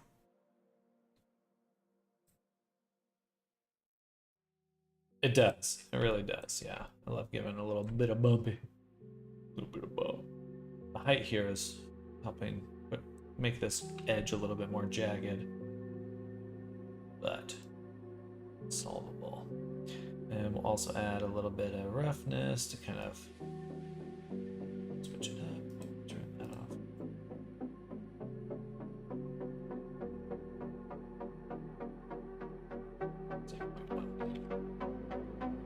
And then we'll tile this one more time. All right, and then on the beans, we'll add anchor point. Above this, we'll do the eye sub bevel, bean, edge, shadow. Give it the anchor point we just made. Like this, and I get a nice little uniform. Smooth that a little, make it darker. A little too dark there. I get a nice little shadow there.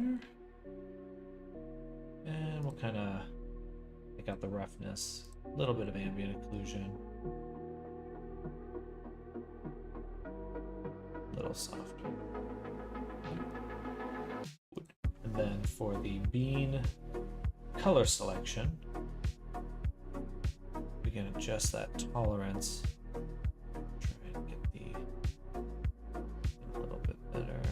Maybe add another blur. That up top, I think.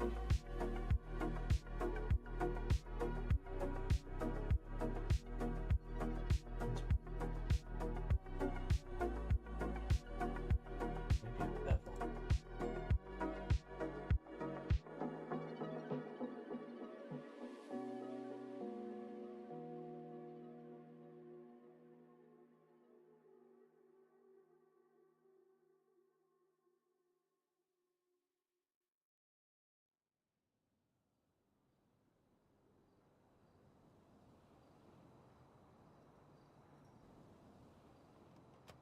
Yeah, that's not that good.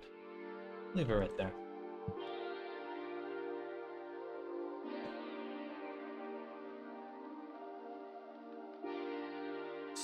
We're getting a few triangles here and here that are kind of crunchy. I wonder why that is. Double check that. Awesome. Save it for now. File, export.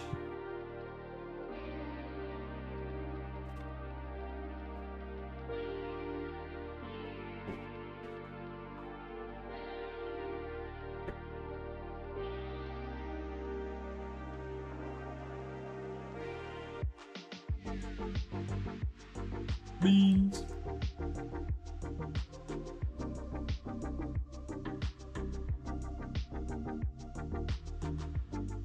Beautiful.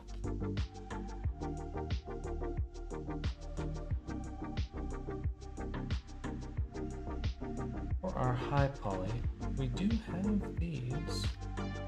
There should be a little bit more. Oh, right, because I added shadow there. Like a little bit of shadow here too. Excuse me. Oh goodness. And we'll also want to get the gum line there. That will probably actually make a mesh for it. Because I could try to use some texture to make it, but just inaccurate, and I'll be left with some artifacts. So we'll cheat. We'll go to the low poly, go in here, select the mouth, duplicate, and separate. Okay. Then we'll take that mouth, send it over to the high poly.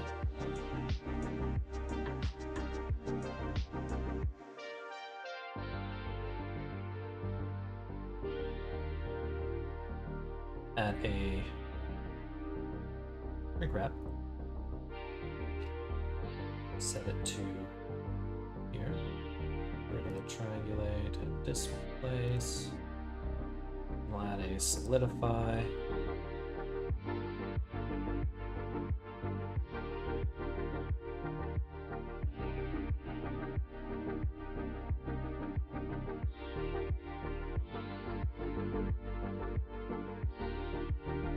Like that. Then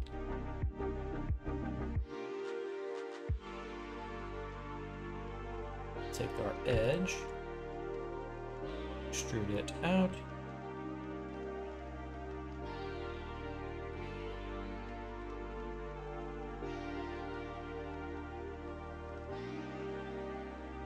Gonna give one more cut.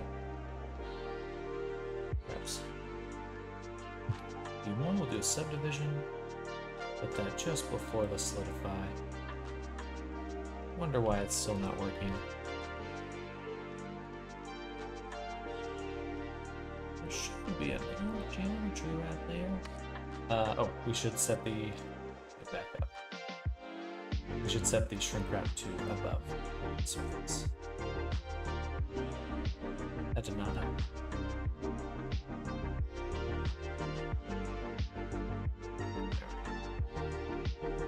The good old Alt S.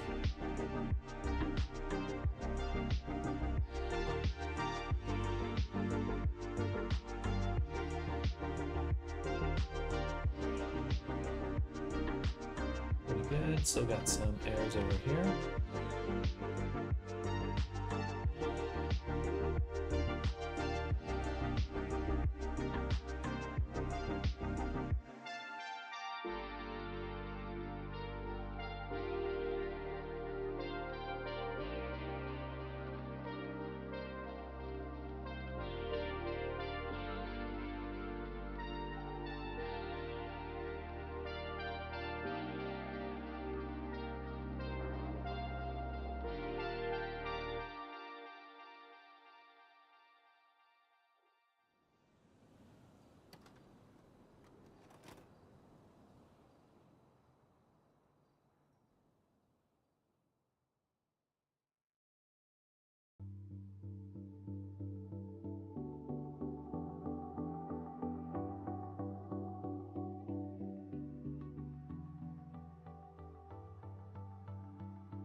Time for me to head off. Have a nice rest of your day. All same to you, Arctic. Enjoy your day. Thank you for hanging out. And good luck with your Resonite avatar. I'm excited to check it out. hopefully we'll see you Sunday. Hopefully we'll see you tomorrow as well. Good night, Arctic. Bye. Oh, I should have baked right then.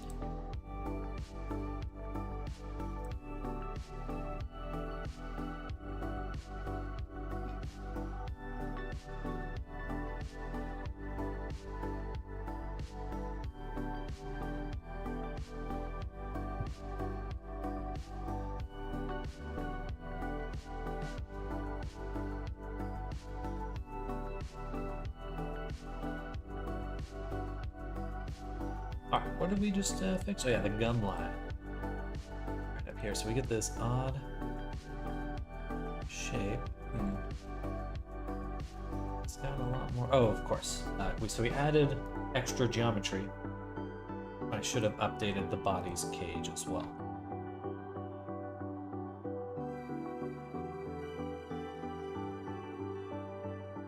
Now stuff is poking through.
A little crunchy still right in the corner of the mouth. Oh, that's better. It's still crunchy now. Let's cancel. Take a closer look.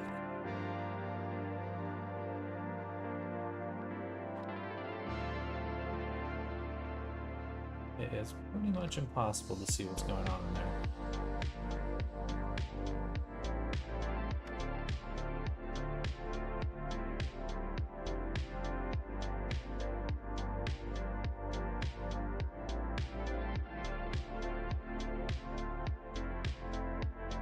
I think we're gonna have to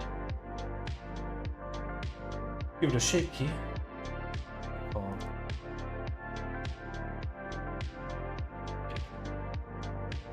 Set it to 1.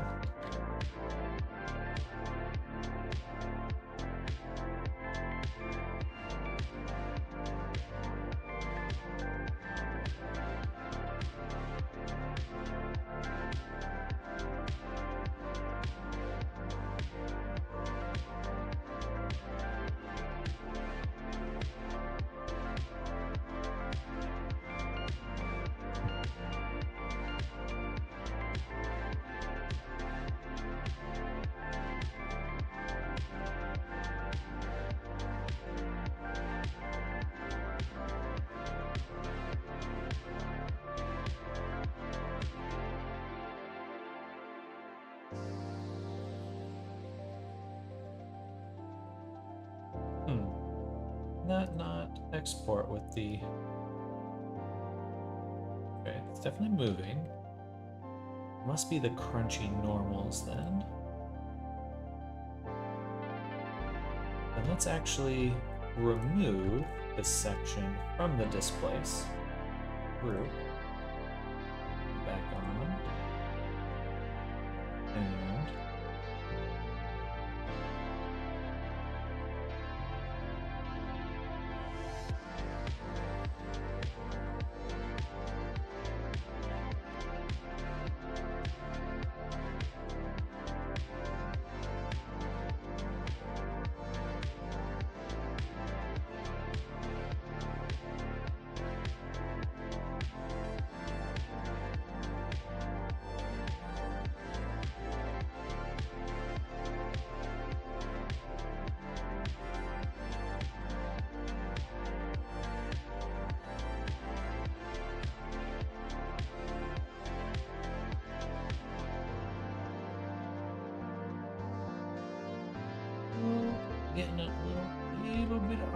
seems...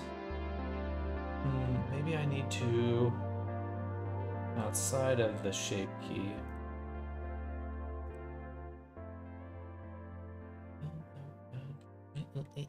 Let's check the UV map. Oh, you know what? Let's... No, this is already... Little bug. Little buggy. No, UV map's good.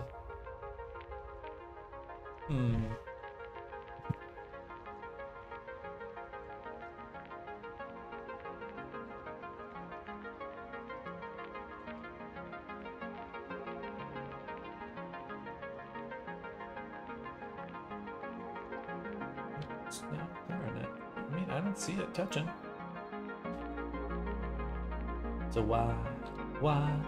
Okay, let's just move it forward a little bit.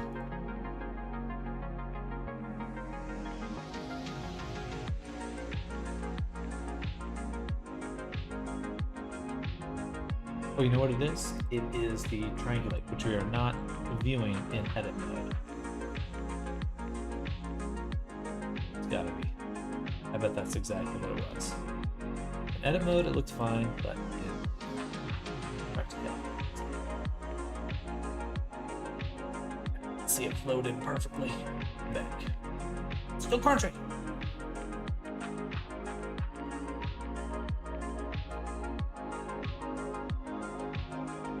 Okay, that's pretty good though.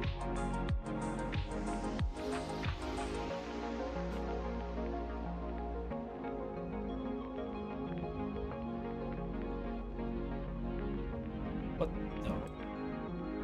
Crunchy.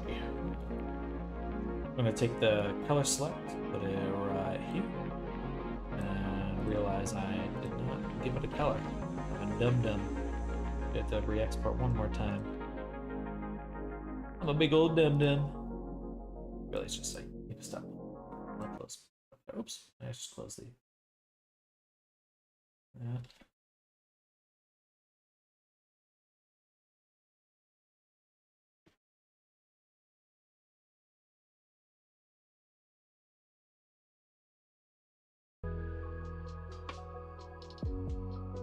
Okay. We do have a material on it. That will give it a stronger material.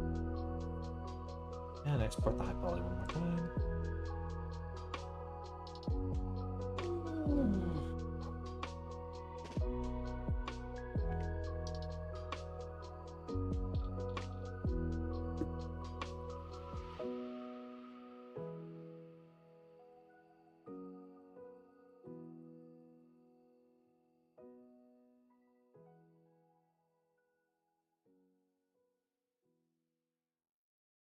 The infamous mouth crease bang.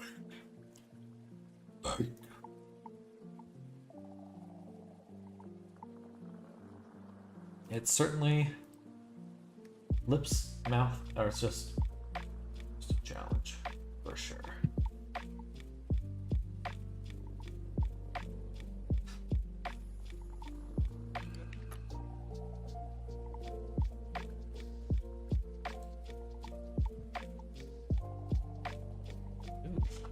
Crunchy.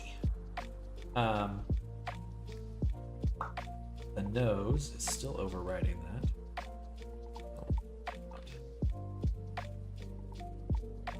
Paint it out by hand. Oh, that's not the nose, that is the beans. I really should have used a different color. God damn it. Okay. One more time. We'll make it ugly. Do a bright red. Nothing else is red. Nothing else is red. Yay.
That right there.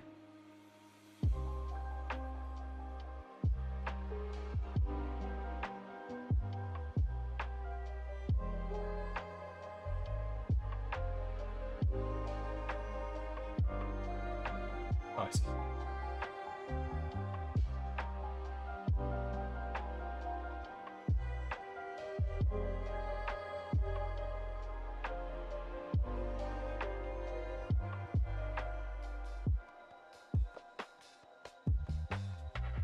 I guess I actually have to put this above the mouth.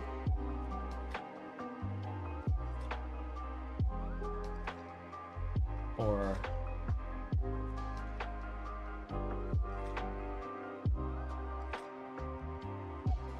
yeah, and then this needs to go in here, so I get that shadow in there.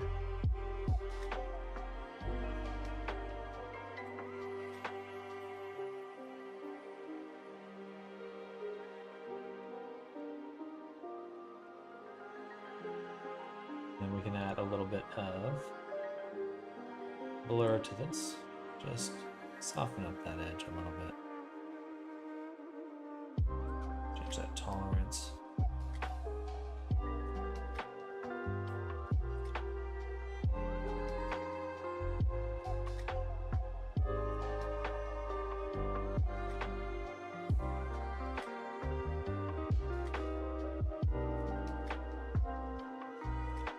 Beautiful.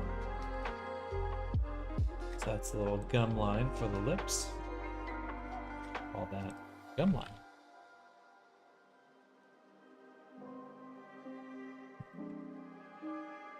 And we'll give it a little bit more height.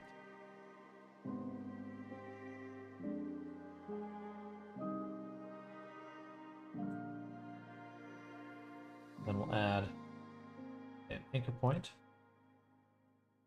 And above this, we'll drop that right there. Why do dogs have black gum lines? I wonder. Good question. Maybe like a disease prevention thing? I suppose not all dogs, it's not black for all dogs though. Just some.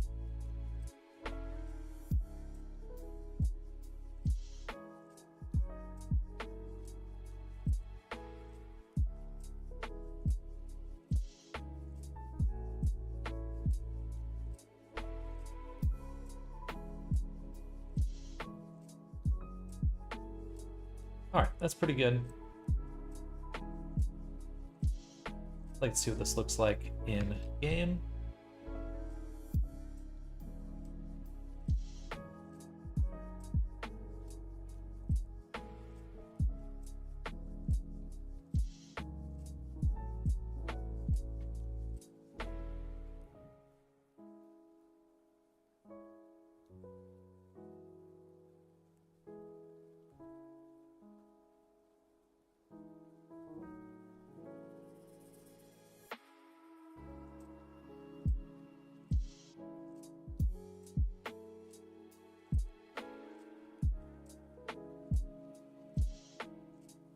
Oh yeah. Gorgeous, powerful, beautiful. We'll also want a little shadow along the nose.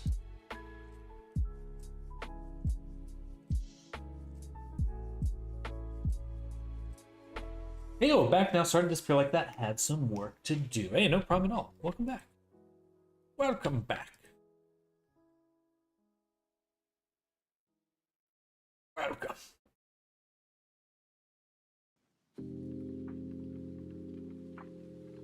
Let's go to the nose layer. I want to drop our curve AO right in there. Get rid of the everything but that ambient occlusion. Up.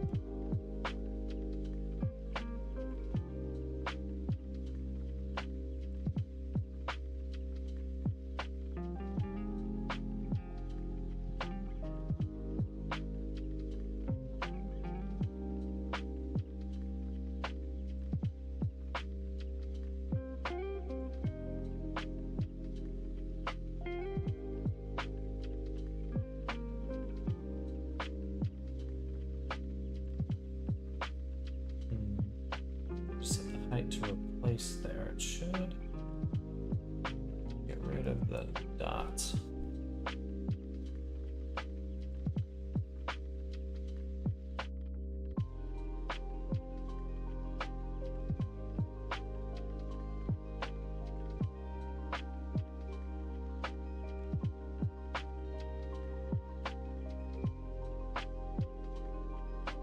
We are missing the eyelashes still.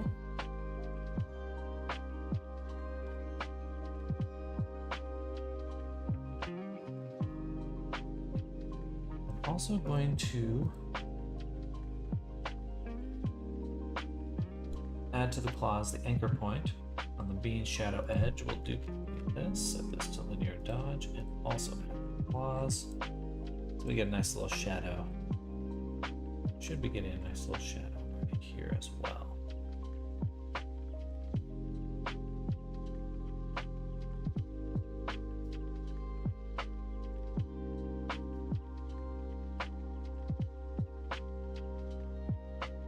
Why wouldn't that work?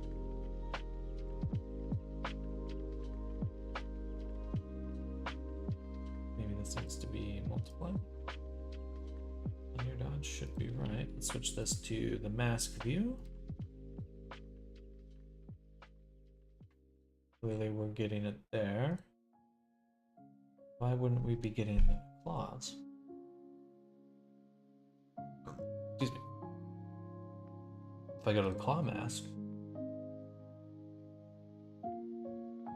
they're also not there. Okay, so it's just not baking the ID on the fingers. Oh, okay, I see. So that would be here.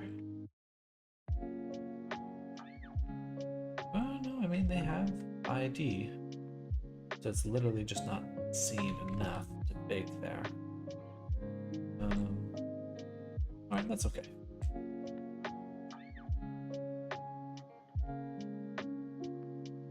I guess what I could do is solidify them.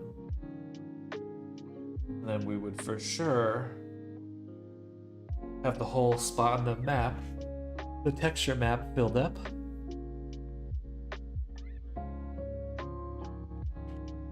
So we could go ahead, go here.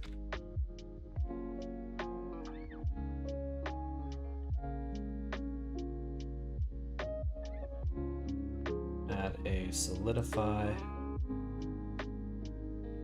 Thickness 0, and say that's fine. That's all we need to do. Copy to selected, and let's also get the eyelashes in.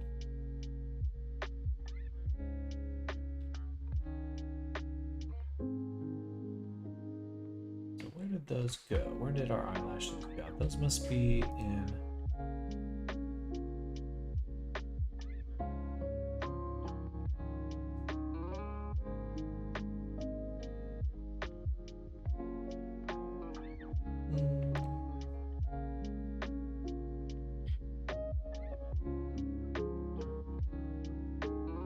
Where did they go?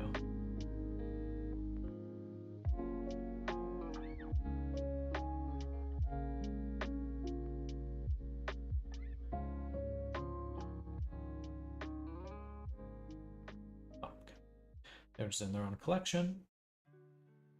We'll just leave that on.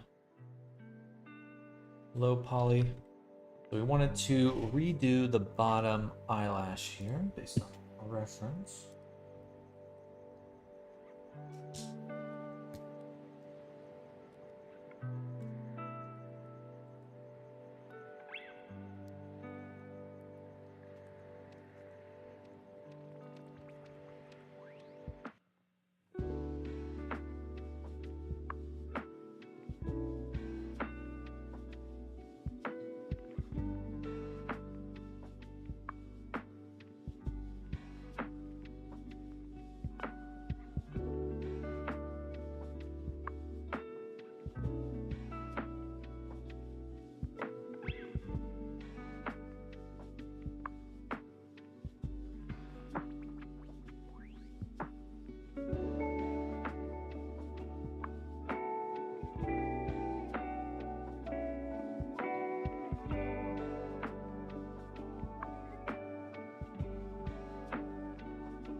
Interesting eyelash.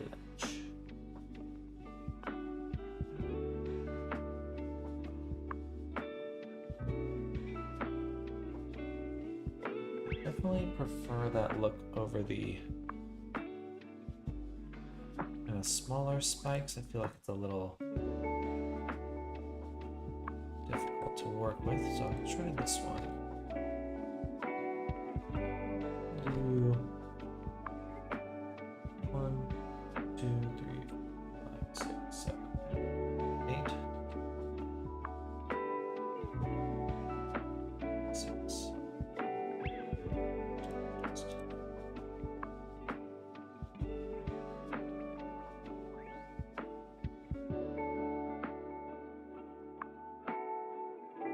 Yeah, see it. Show me.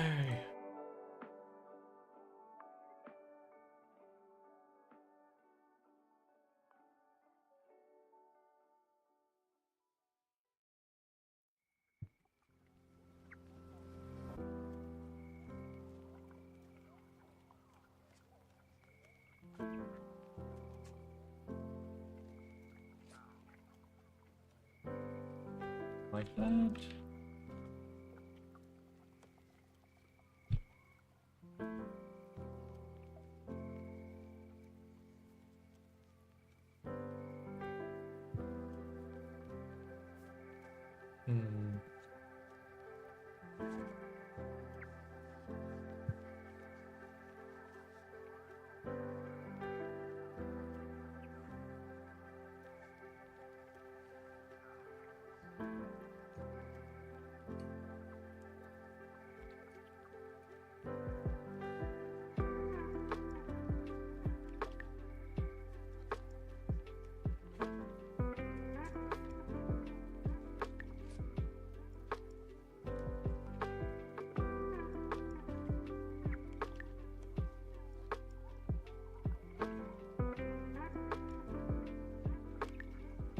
Cute. Like that.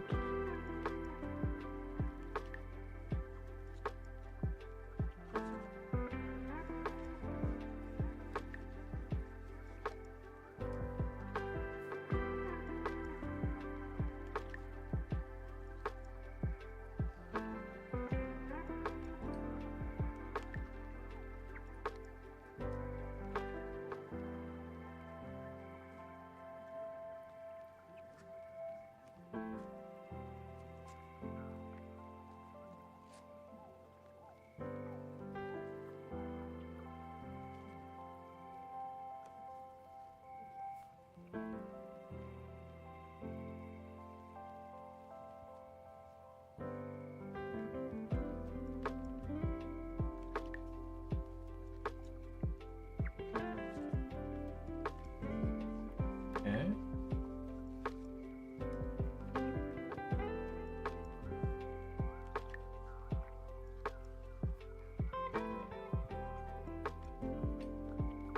No, I guess we'll keep that.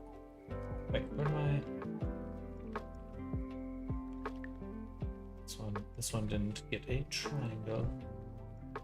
Or it did, but on the side. This one.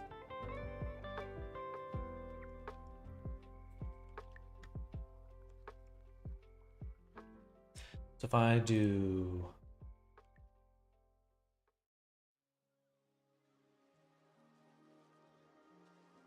that, we get a very interesting little shape. Okay, let's back up a little bit and try this again. We're going to select the boundary loop here, reset, and then here, and on all of these, we'll also reset. Then I will extrude it.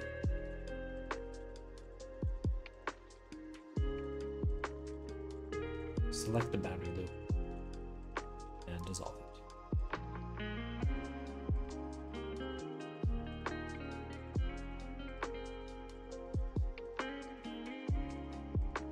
So close. Let's back up.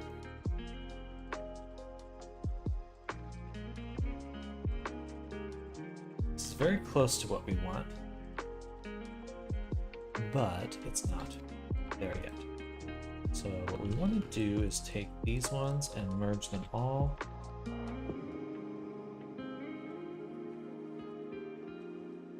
At last. No.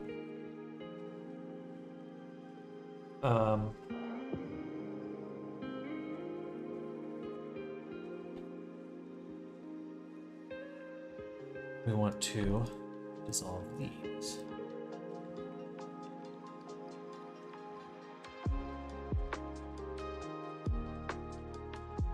Make its odd shape. And we do this, which we increase. Good.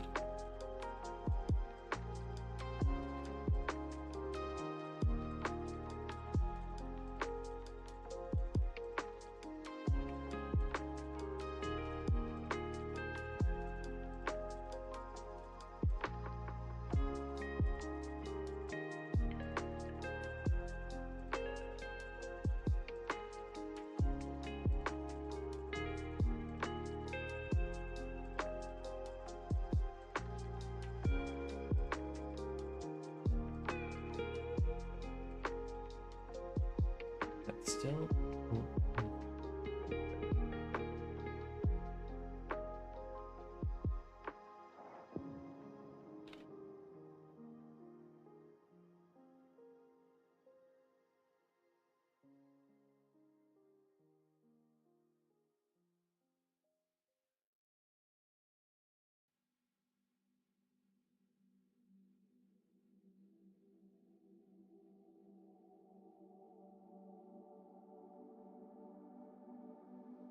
No, not it. Not it. Okay, it's challenging. Okay. I mean, I do like this better right here. For some reason, it still keeps doing that. No, wait, give me that back.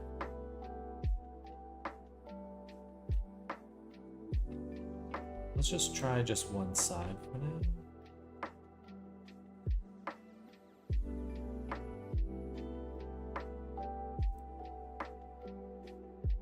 Increase this. Okay.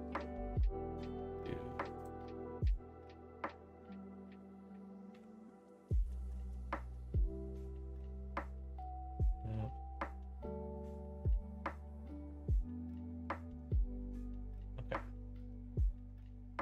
Pretty good. Pretty good.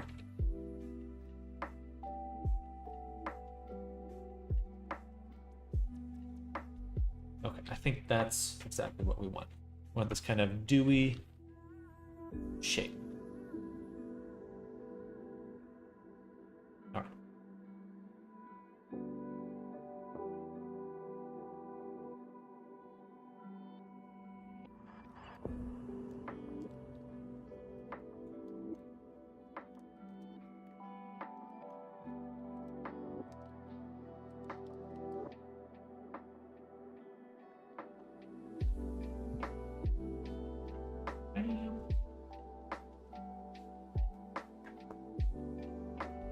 Excuse me.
Perfect. Perfect.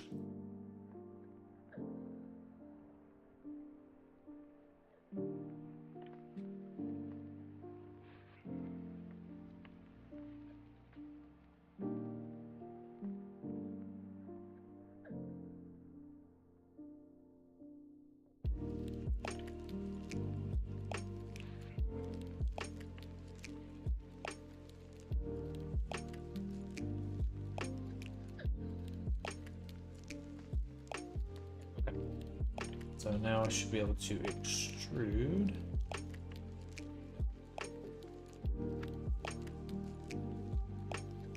Select the boundary loop. Solve that boundary loop. So it gives us a bottom and a top. We can crease on both sides.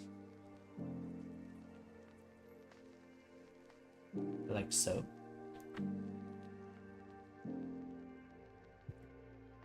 Then we can go down here. Guess I could just dissolve that and clean it up a little bit. Now we get this interesting little split here. That, like what I thought I'd be doing. It looks a little stilted.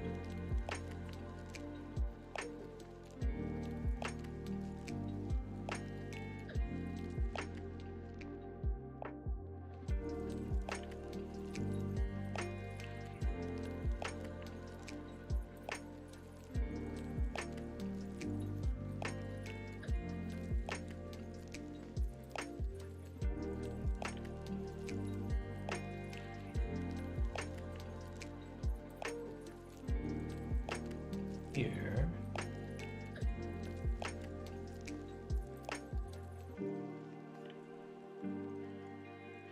Okay. There we go.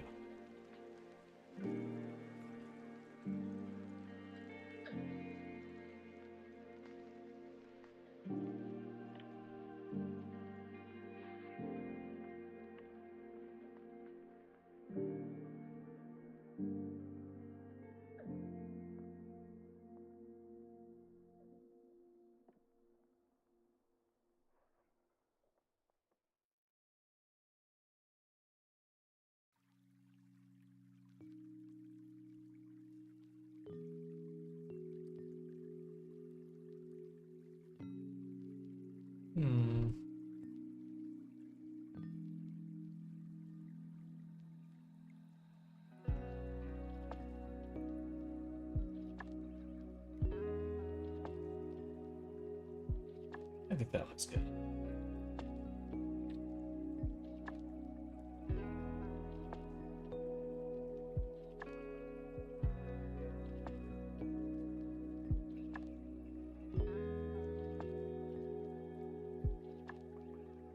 Maybe I take these ones.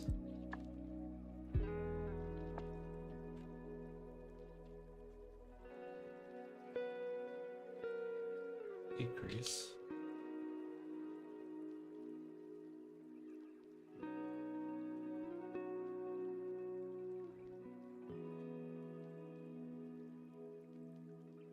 Vertex crease.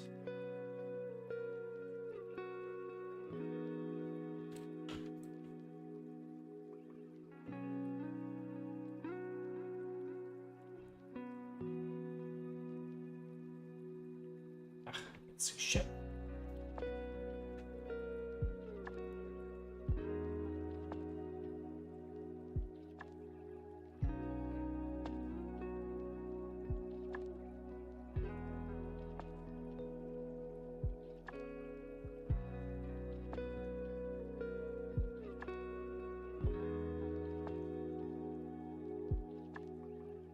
Too far.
Perfect. There.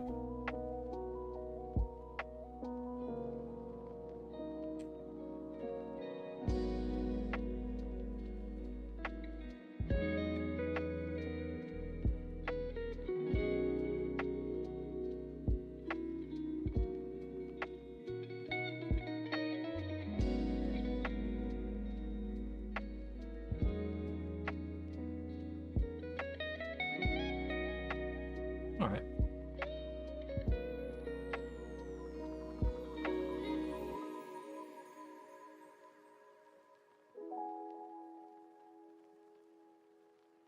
So for these objects, we'll now duplicate them and send them to the low poly.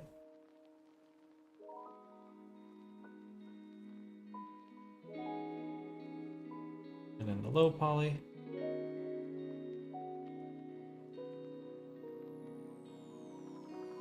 we will turn down the subdivisions.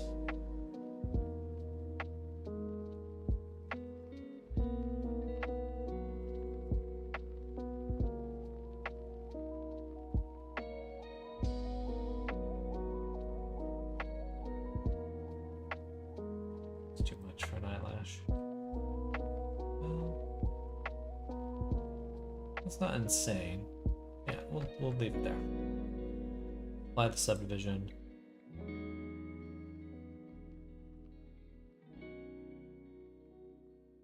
Sure.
All right, those are some interesting shapes.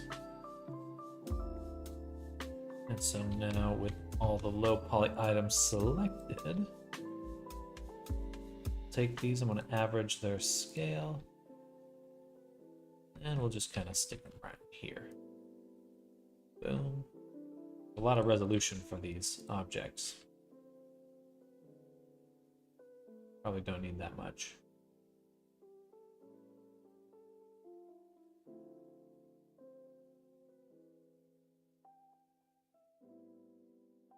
Sure. Then we will combine these. Go here, copy the displace to selected, and copy the triangulate. And then on them, we will make our displace group.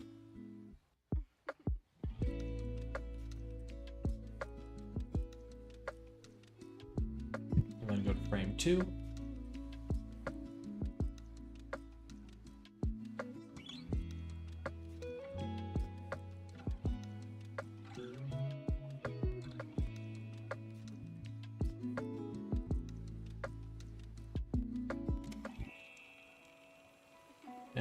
do, actually frame 1, save, 2,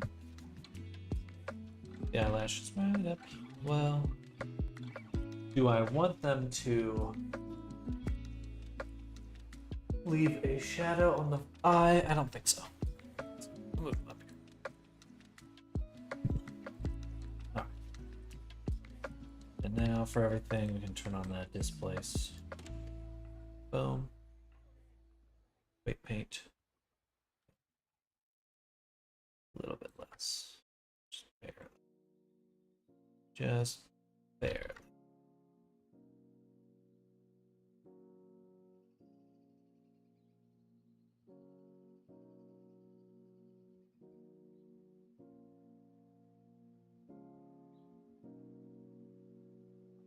Does not know what to do there.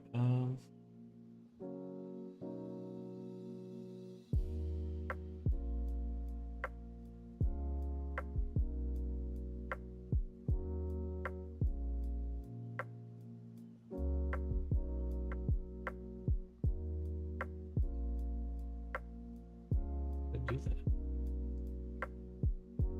I guess it is kind of crunched.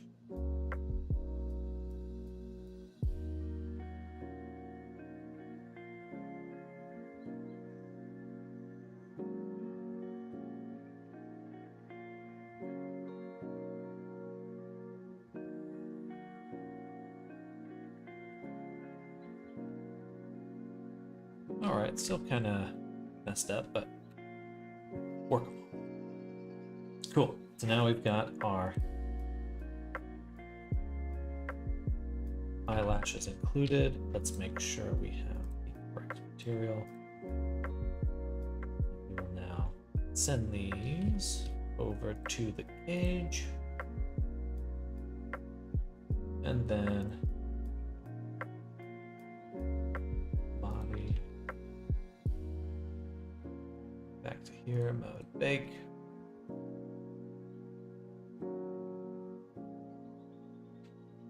Beautiful. Oh, cancel. Didn't export the high one.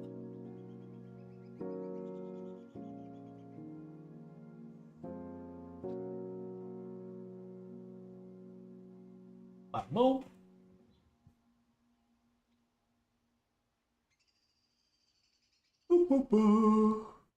Oh, good.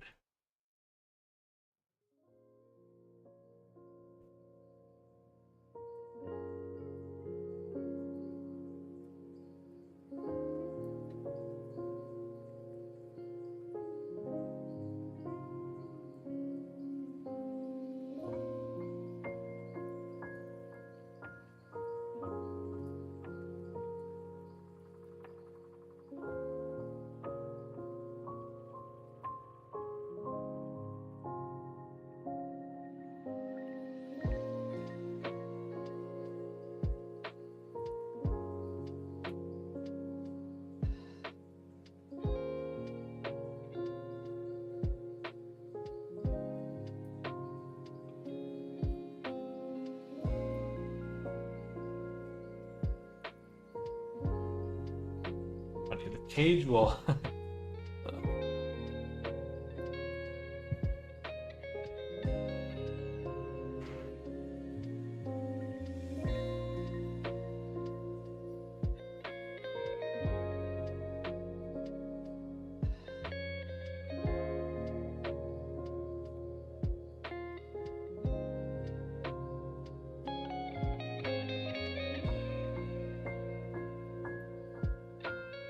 Alright. Now we got some beautiful.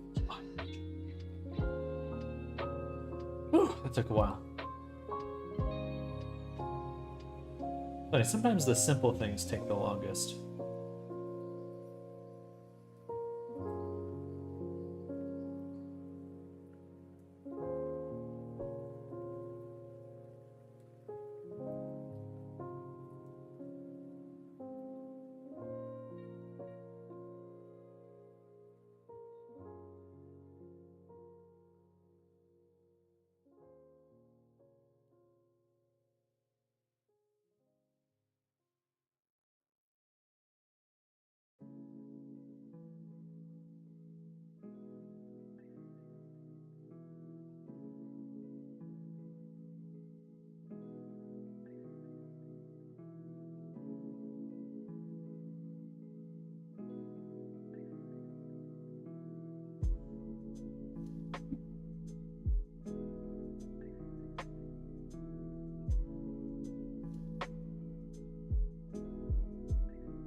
got a lot darker.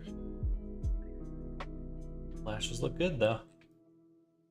They look good. All right. Now we need to get ready to bake the next important part of our character, which is the hair.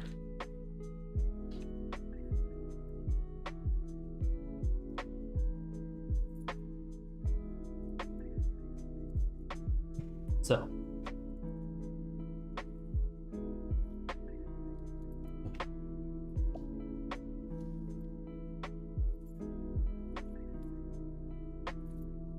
this hair is done with the geometry node.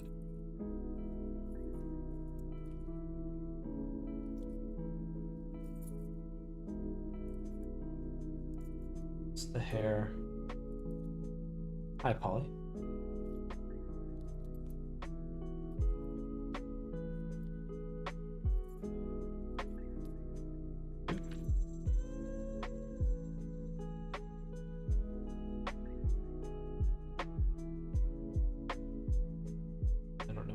Exploded it, but we'll leave it alone.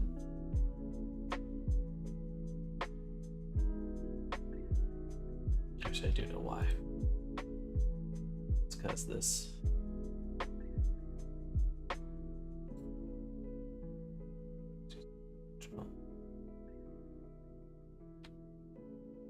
but if I set this all to 0, then hit relative. Oh, still broken. Yeah, we'll leave that alone.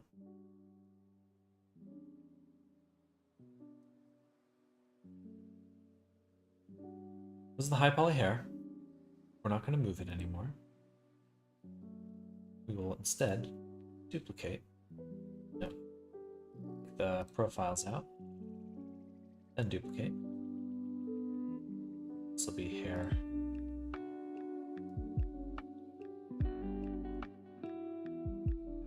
Low poly. And we can take this profile curve, duplicate it, move it over. This is our low poly.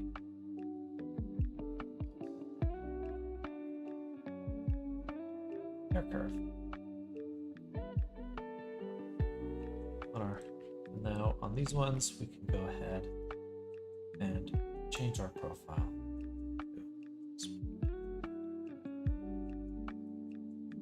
Which already significantly reduces the amount of polygons in our scene.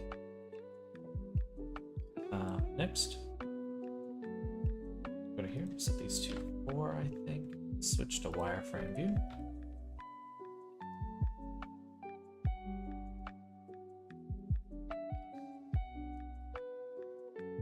Looks quite good.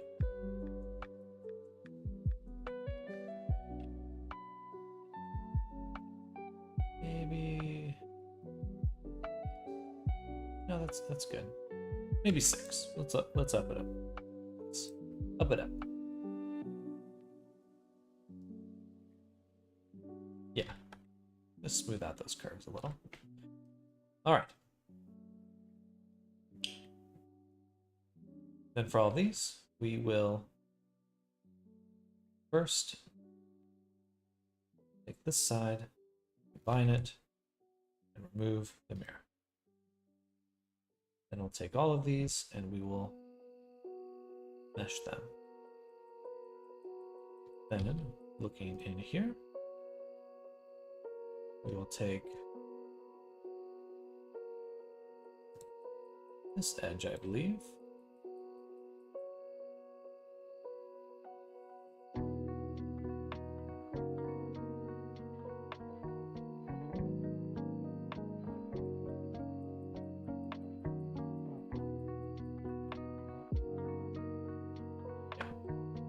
This edge and mark a seam. And now we can unwrap, pin them, and string. Actually, no. First, make a second UV map, both of them, and we'll save that for later. But on the first one, you can unwrap, and straight. Beautiful.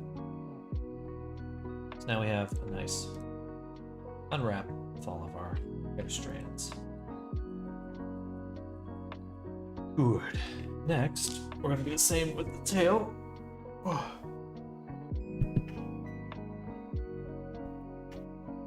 So here, you can take this, we're going to swap it to our other hair profile.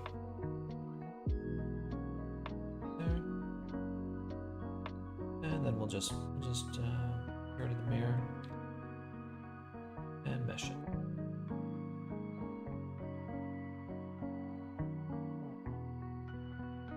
I'm feeling I'm going to redo the tail, but that's okay.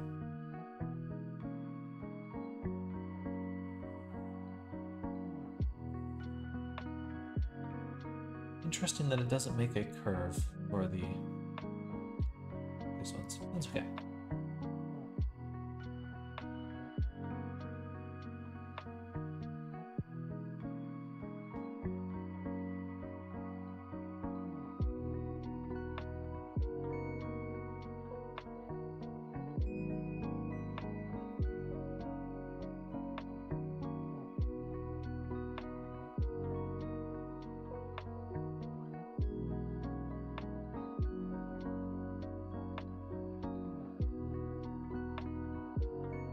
Beautiful. Now for all of these, select them and hit by loose parts. So now they're all separate objects. There's our low poly hair. Beautiful. Now for our high poly hair.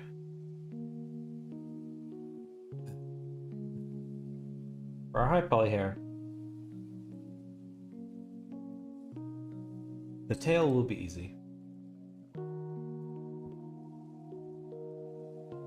These ones will be a little annoying because we do have to separate them one at a time.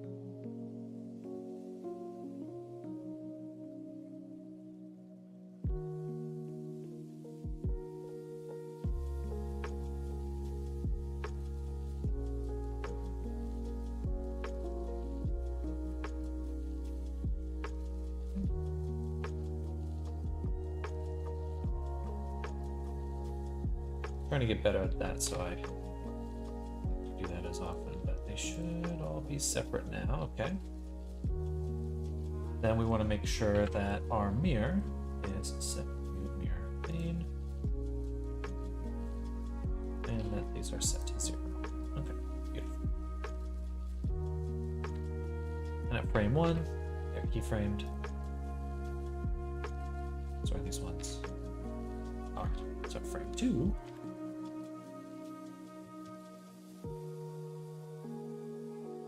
we can pull them apart.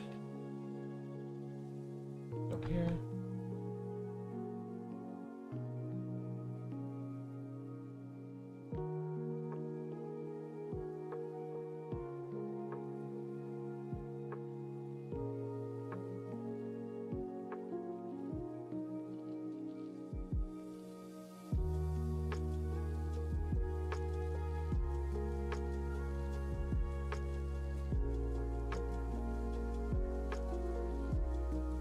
For a moment, but I guess I'm back.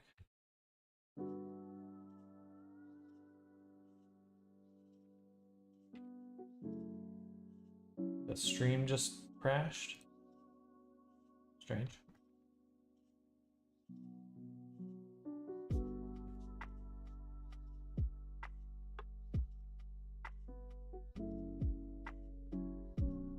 Am I back now?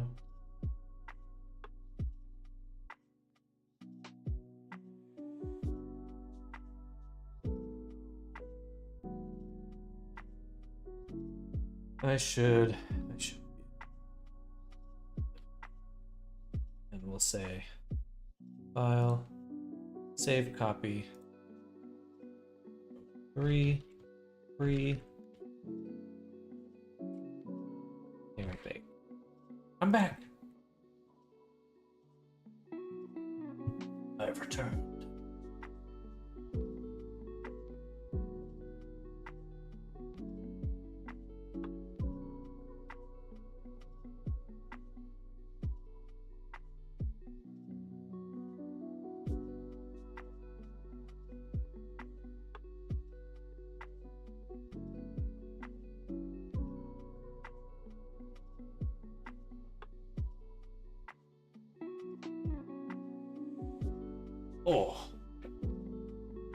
What's the difference between save copy and save as?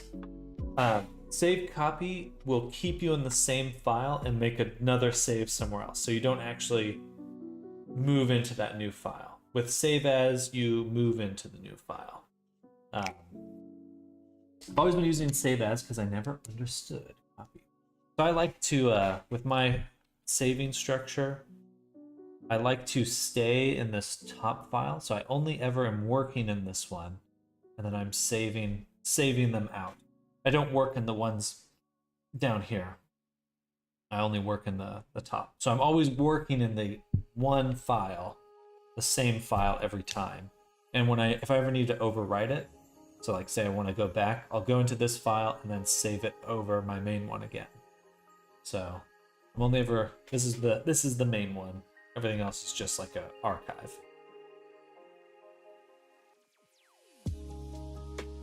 That's not necessarily the right way to work, just what I found. Well, save space?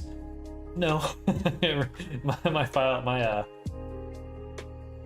some of my avatar files or avatar folders are multiple gigabytes worth of stuff, so it definitely adds up.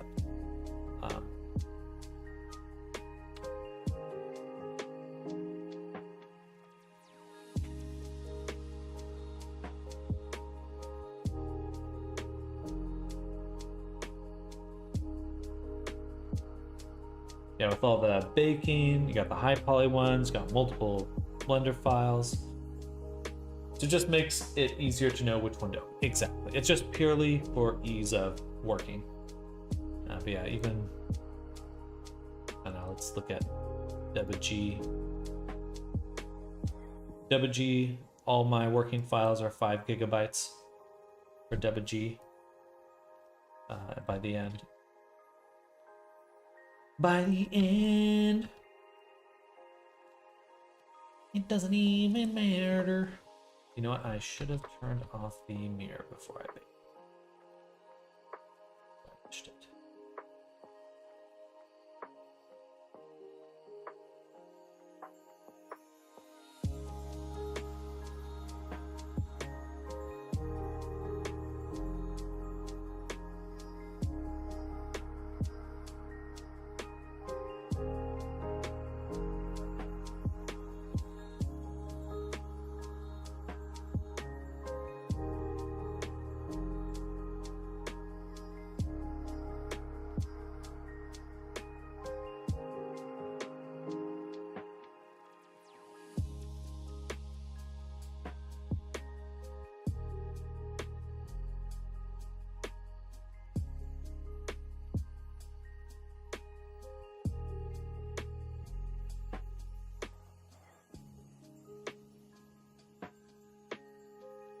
Hello, Coney23 Art. Welcome. Been lurking for a while. Love your stream. Very chill and easy to follow when you're narrating. Well, thank you. Thank you. Sometimes I do kind of start spacing out when it comes to narrating. You're always free to ask any questions. I'm happy to revisit anything I'm doing. But right now, we're in the baking process, making some textures for our avatar.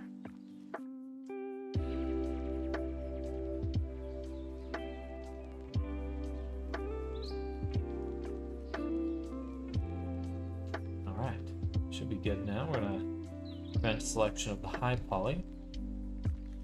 Take all of these, add a displace, set to the vertex group, displace.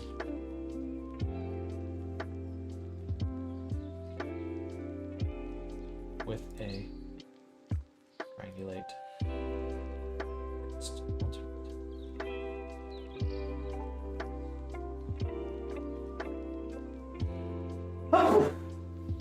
Excuse me. Woo. Sorry about that. Do you do 3D art as well, Coney? Thank you, neighbors.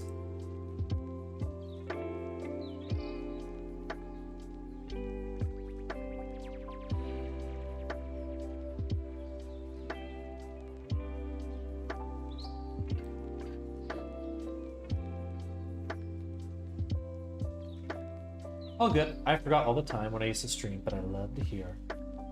Here. So, we're good. Thank you. I'm learning just a few months. Exciting, exciting. Most of my models I make are for VR chat. This is the character we're working on right now. We're about to give him hair. Hair, and then probably get his eye texture in there. Probably another 2 hours worth of work. But, yeah, what we're doing right now is creating the cage. So we have this high poly version, the really detailed, crisp version. And then we've got these low poly versions, which look similar, but are smoother and have less resolution. And we're gonna kind of make them sit on top of the high poly ones. Going in here, and just give them a little bit of that. Okay. Boom, like a snake, almost.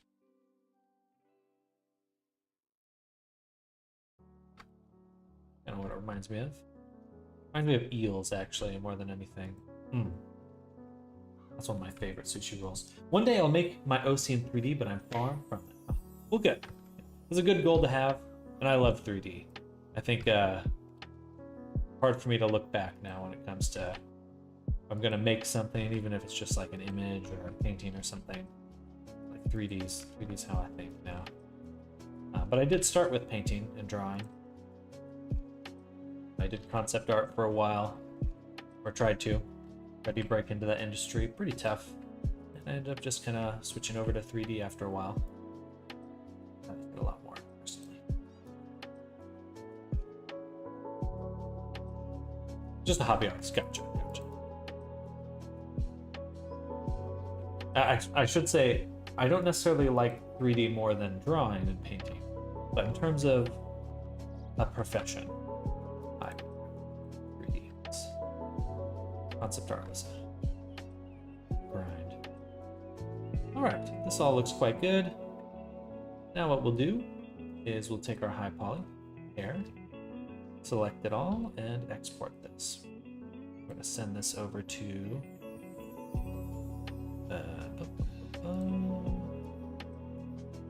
hair, high bite underscore hair.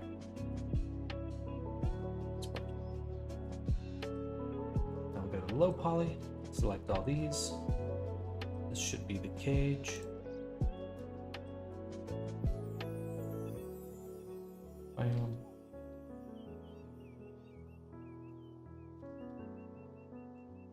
And just the normal here. Export. Back to painting my nails and lurking. Just wanted to thank you for the lovely stream. Thank you, Connie. I really appreciate you saying that. Definitely enjoyed painting your nails, enjoyed lurking. Let me know if you have any questions. I'll definitely have to look into 3D. I just fear I'll end up dropping 2D entirely, at least to a point where my art might worsen. I think it depends on the skills you exercise, because there's a lot of fun ways to just make 2D art just with 3D, like you know, just to like make a broom and then you can draw over it or paint it and stuff. You can still you can make whatever workflow you want that helps you bring a 2D look to life, or a 2D. I think it more is just like a nice, easy way to organize something. You know, you're just arranging similar things in 3D.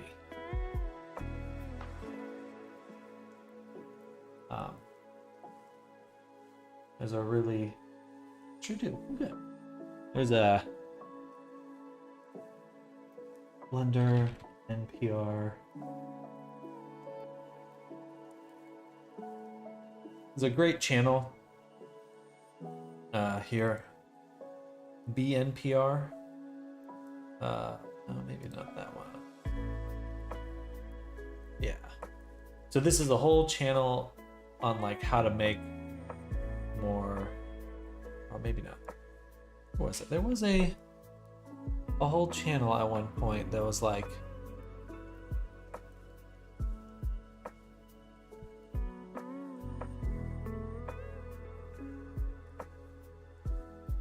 Yeah, BNPR. Okay. This show is proudly brought to you by I guess they've kind of changed what they're talking about a lot, but they do have a really fun. You go back into their playlists, the BNPR show. They have a lot of really fun, beautiful videos of like the breakdowns show and examples see of like specifically on fire on Twitter to execute defense. 2D And it reminds looks me of for 3D work. self-portrait. Not my self-portrait, but somebody's textures, but I really like how the textures are layered with color in this one. Using 3D as reference would probably be my best the choice. Color is really nice and very not Would definitely use this model for that. Oh, heck yeah. This one feels like a 2D image got extruded perfectly into a 3D great setup.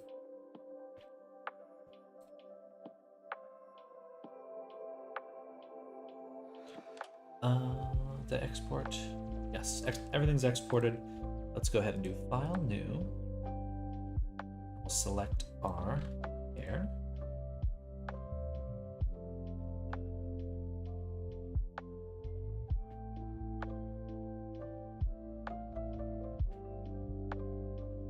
Save. I abide. Here. Then mode, bake. Apply diffusion, bake at 4K. We're going to use a page.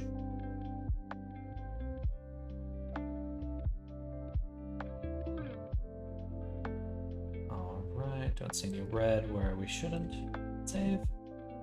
And bake. Should double check the normals. Everything looks good. Maybe not. That's a little crunchy. Oh, I didn't actually make a UV map for these. Let's do that now. So first we'll do UV average scale. And I do have a packing tool that we'll use. So we'll just say pack. So, but turn off rotation.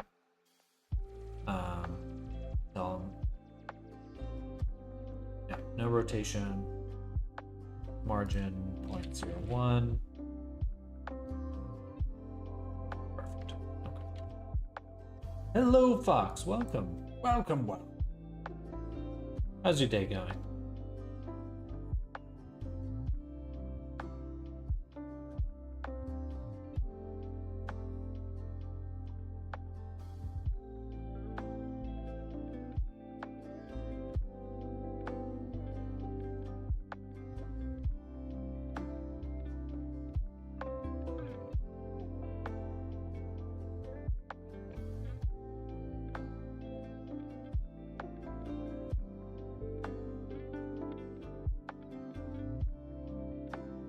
Doing good, heading into work in about 2 hours. Oh, night shift? I think I've probably asked you this before, but that's intense.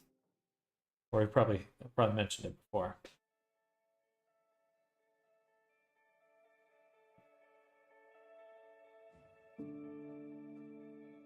Beautiful, look at these beautiful hair strands. Mwah. Other projects so far? Good, good. Right now we're working on iBite. Just about to bring in the hair. We're pretty close to done, actually. I mean, it's really just rigging, getting the toggles working, and then we're in the final stretch for iBite here. I'm a moon foxy. I always think of there's this TikToker, and he like goes around in the Everglades at night. That is definitely someone who loves being awake at night. And that's not me. That's not me. It hits 10 p.m. and I'm asleep. There's no chance.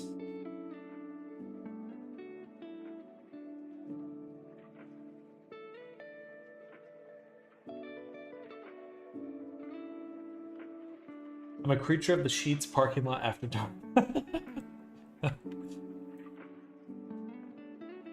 10 a.m. and I'm off to bed. Exactly. Exactly.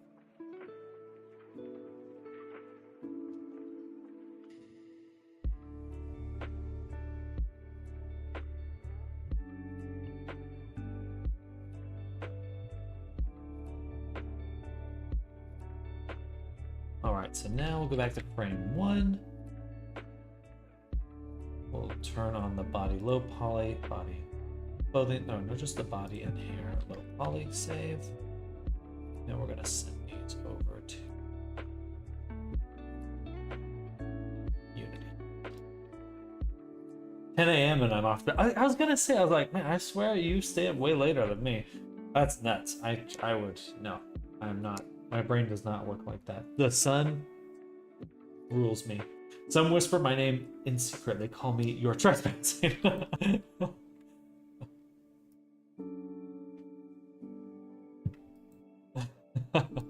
Funny.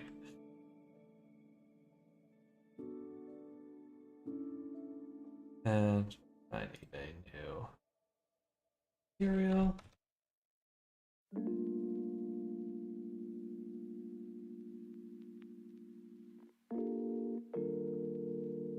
Oh, that was the high poly. I wanted the low poly. Low poly, please.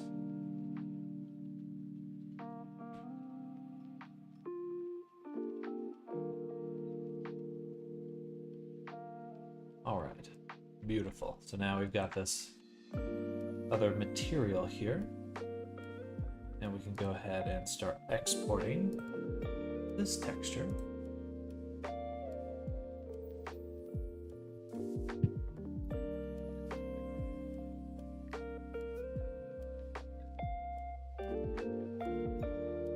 Oh, I believe I did send you a message over the weekend, Fox. Just want to get your thoughts on how the body's shaping up. Just let me know how things are looking for you.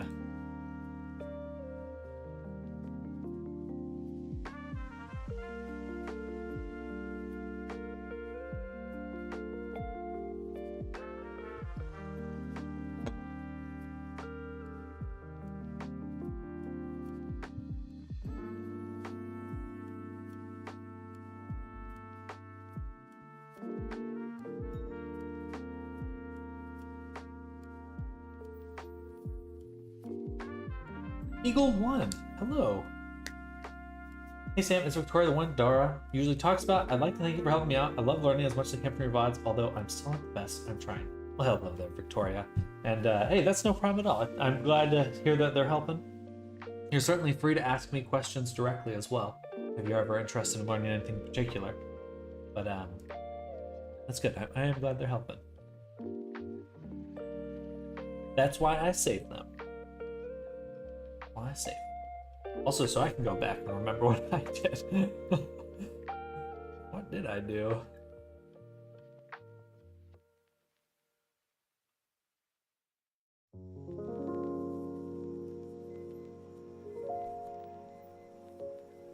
But the most important part is trying, so kudos. Kudos to you. Crushing it. Alright, look at that beautiful tail. It's a little high. Oh, that does look good though. Dang. Alright, so we're gonna add an anisotropic texture or overlay, which is going to give us a really nice shine. So we'll take the bottom layer down, just our top layer here. Tell it to mix the color a little bit more. We'll make it warmer, just kind of like a nice yellow.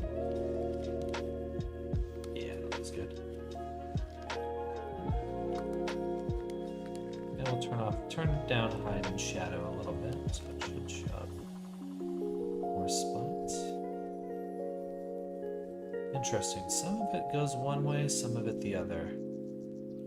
That is weird. Okay, I know why that's it.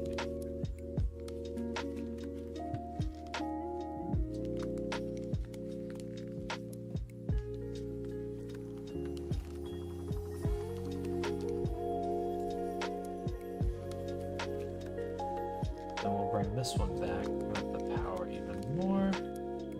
Shrink a little. bit of offset. Beautiful hair shine, truly a L'Oreal dog.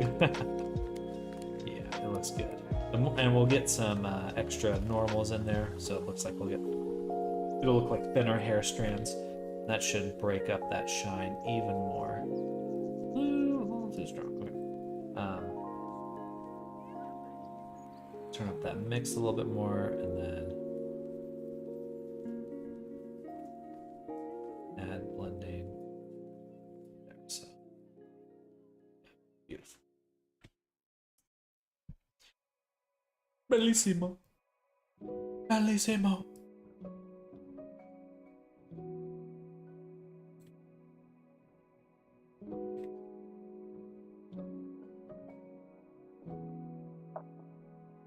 All right, so we're gonna go back to Blender. We're gonna look at the low poly hair.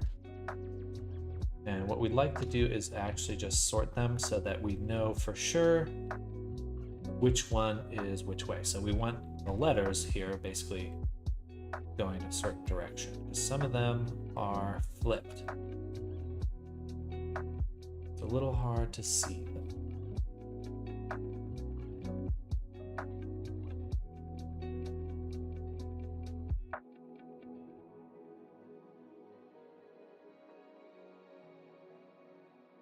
This one it flipped.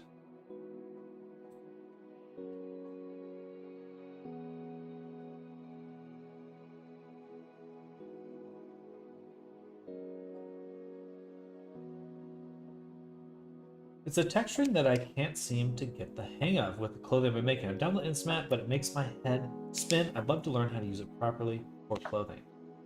Instamat, I was advocating for a while, but I have really struggled with it. There are some really difficult aspects to it. There are some other really good options popping up for Blender, though. This one I've seen a lot of good things with, and I believe they even have baking options now. But it's called Yuku Painter, Yusu Paint. I'll share that in chat right there. That might give you an all-in-one option, give you a little bit more control, but people are quite enthused with it, so I think it's quite a popular option. And I'm pretty sure you can bake. Pretty sure. Let's see.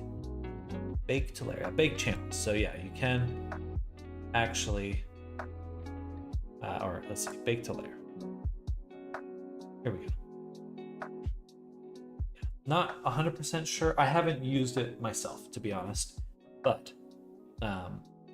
this could be a very good option. Pointiness. These are all things that you would use in Instamat or other options, but it's nice because that way you don't have to leave Blender at all, and it's free. I mean, Instamat's free too, but still.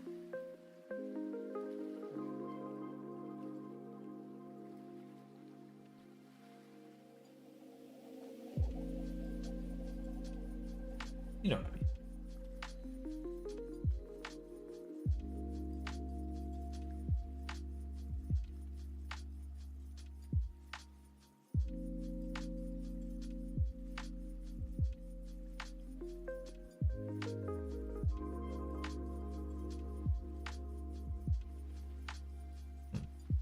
I see.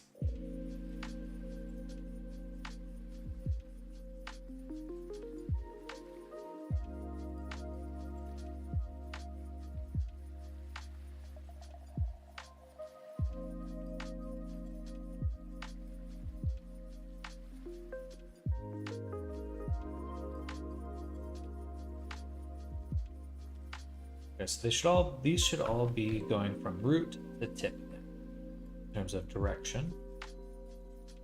These ones all look good here.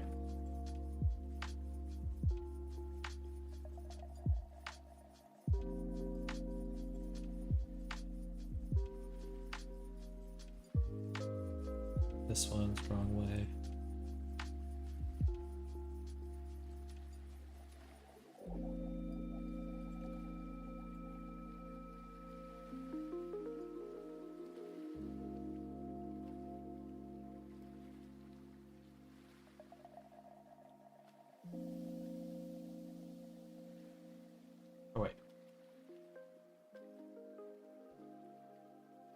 No, we do actually. I want them the other way. Well, they're all pointed the wrong way now. They're all pointed the wrong way now. That's good. That's it. We can just flip them. Okay. So now we'll pack again. Save.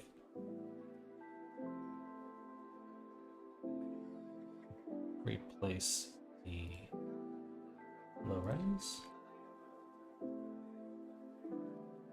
And then the gauge.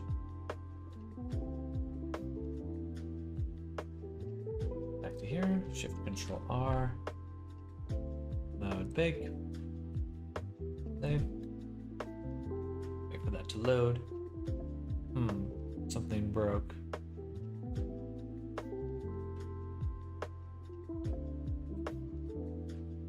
Must have overwritten this. Same mesh.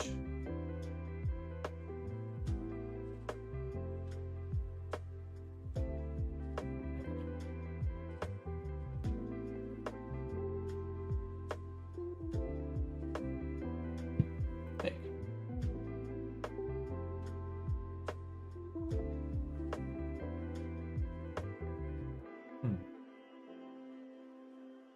This has a different option now. Okay, I see. Let's see what happened. Save, and we'll bake again.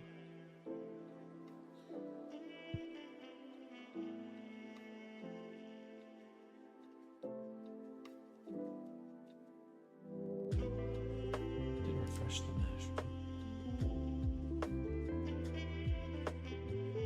It's crunchy. Something's still not right. Control R. We refreshed it. We exported the high poly just now. Oh, of course. The tail object on the high poly is missing the mirrored versions. If that's the case, then on the low poly, also take these and just move them over.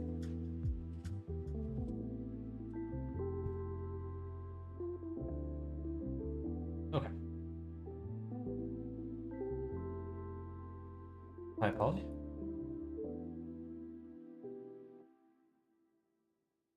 Gauge.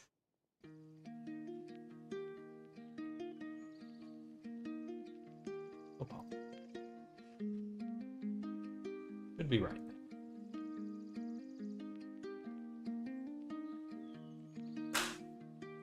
Looks better.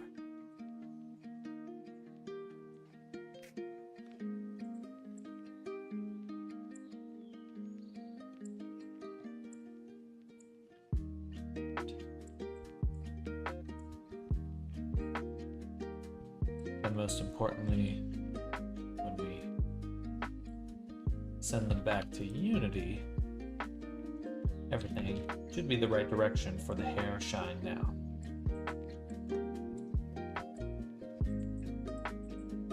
Yeah,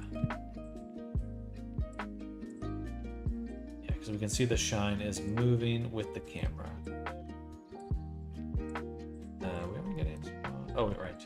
So I resent the mesh, but we still need to resend the updated material.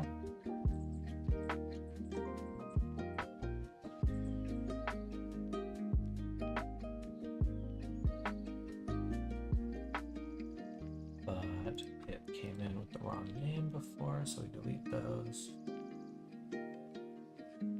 Load, please. Delete those. Go back to hair. Replace these.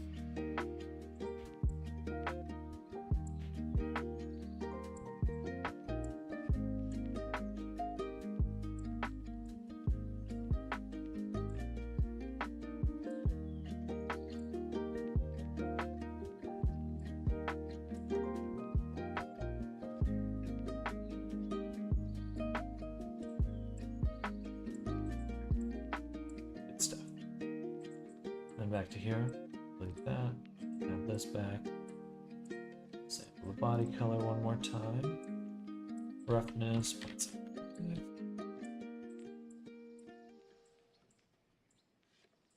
Shift Control E. Export. Save. Okay. Now we're getting that glorious shine as intended.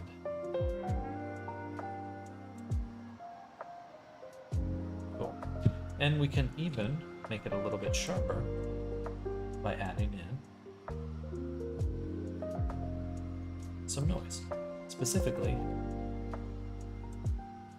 some anisotropic noise. We'll go here. And we have the anisotropic noise here. And we can rotate it 90 degrees. Tile it 4 times or so. Hard to see right here.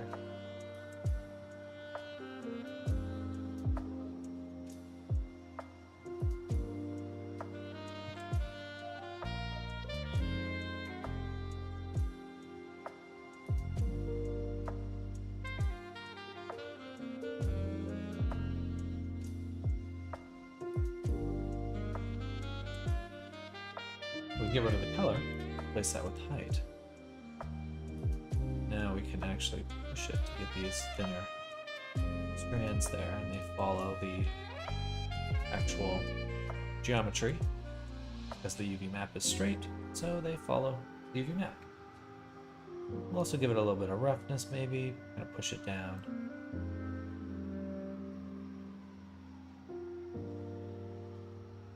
Maybe even give it a little bit of color back, but set it to like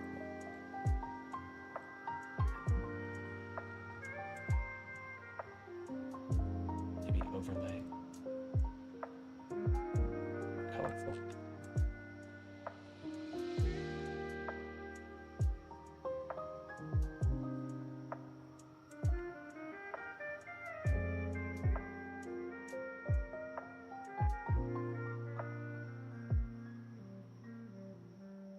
Oh, it's too shiny now. Too good. I think the overlay is changed its saturation too much.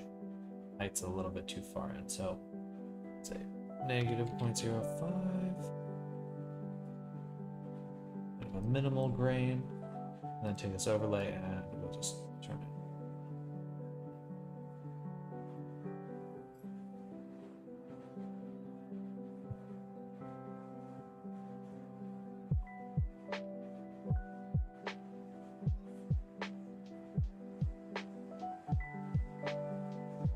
Color's still not really matching the body,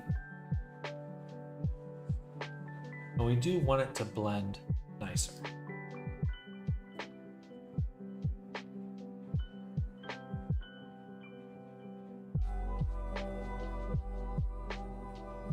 At least where it touches the body.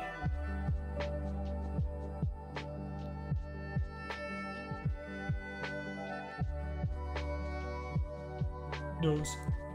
A little crunchy there. Oh, of course. It's a little crunchy there because we're exporting the low poly with our shape key on.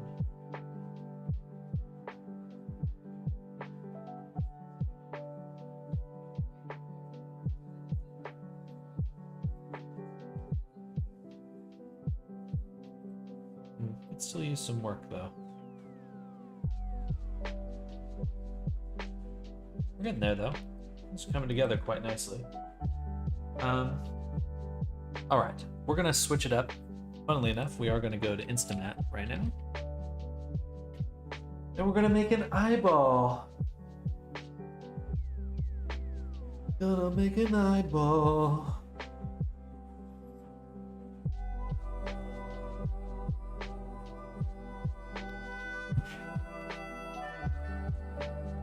So we do already have a pretty nice eye, Lord Pepsi, so we'll open Lord Pepsi, do Shift Control S, file, We have save project copy, or save package as.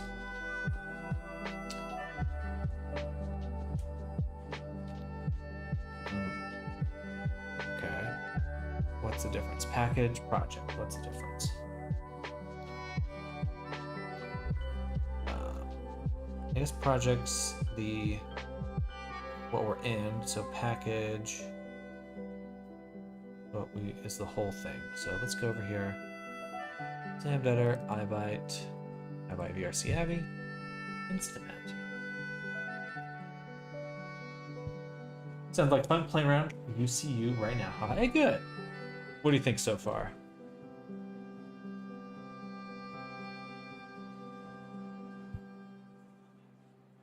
We're gonna rename this to iByte. Oh wait, before we rename,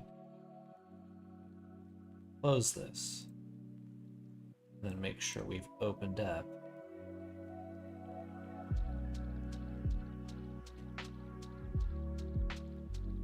project we just made. Oh, where did we make that? Did we make that in here? No, balls. Okay, we made it in the wrong spot. Control X back here. That should get then here. iByte, open an imp file. Oh. Okay.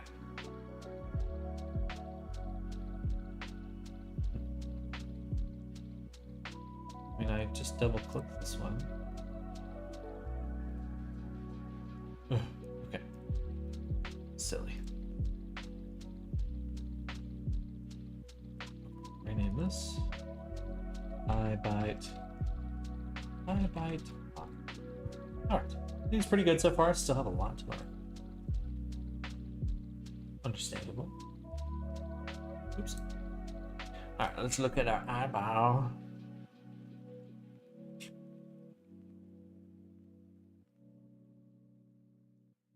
Right.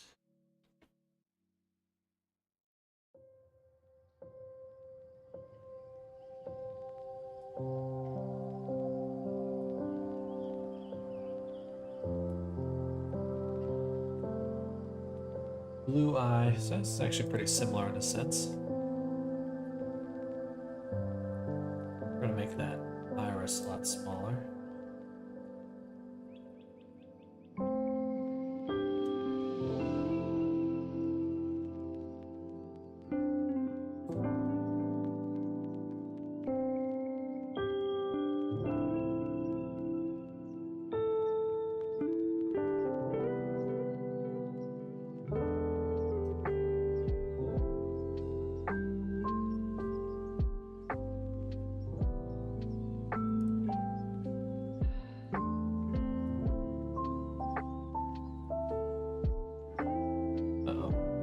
A bot.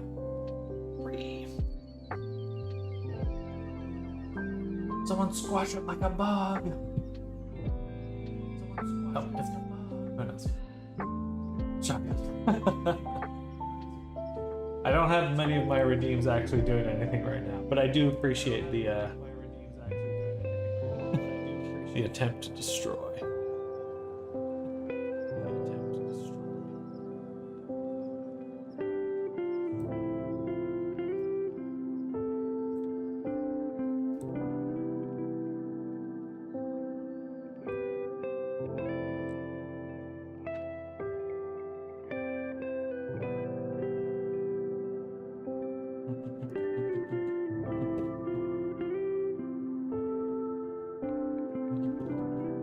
It was suggested, seem appropriate. Well, interesting. I didn't realize I was suggesting that. I'll explain why. I'll explain why people are asking about them sometimes. And we're going to export image and data into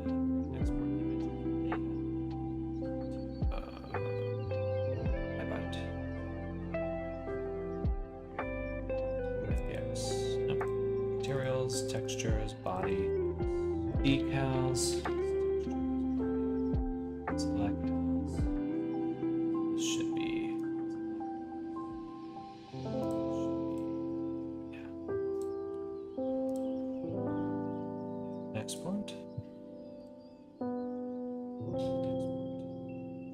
we actually haven't set up the body or the ID cal.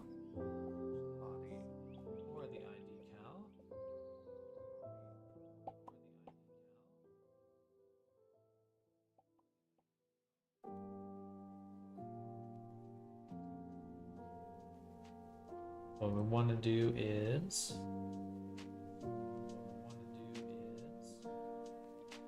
check our export template, which has a decal mask using user 4. Add user 4. On the base, we add user 4. 0 eyes, we add user 4. White, let's double check. Perfect. E. Export.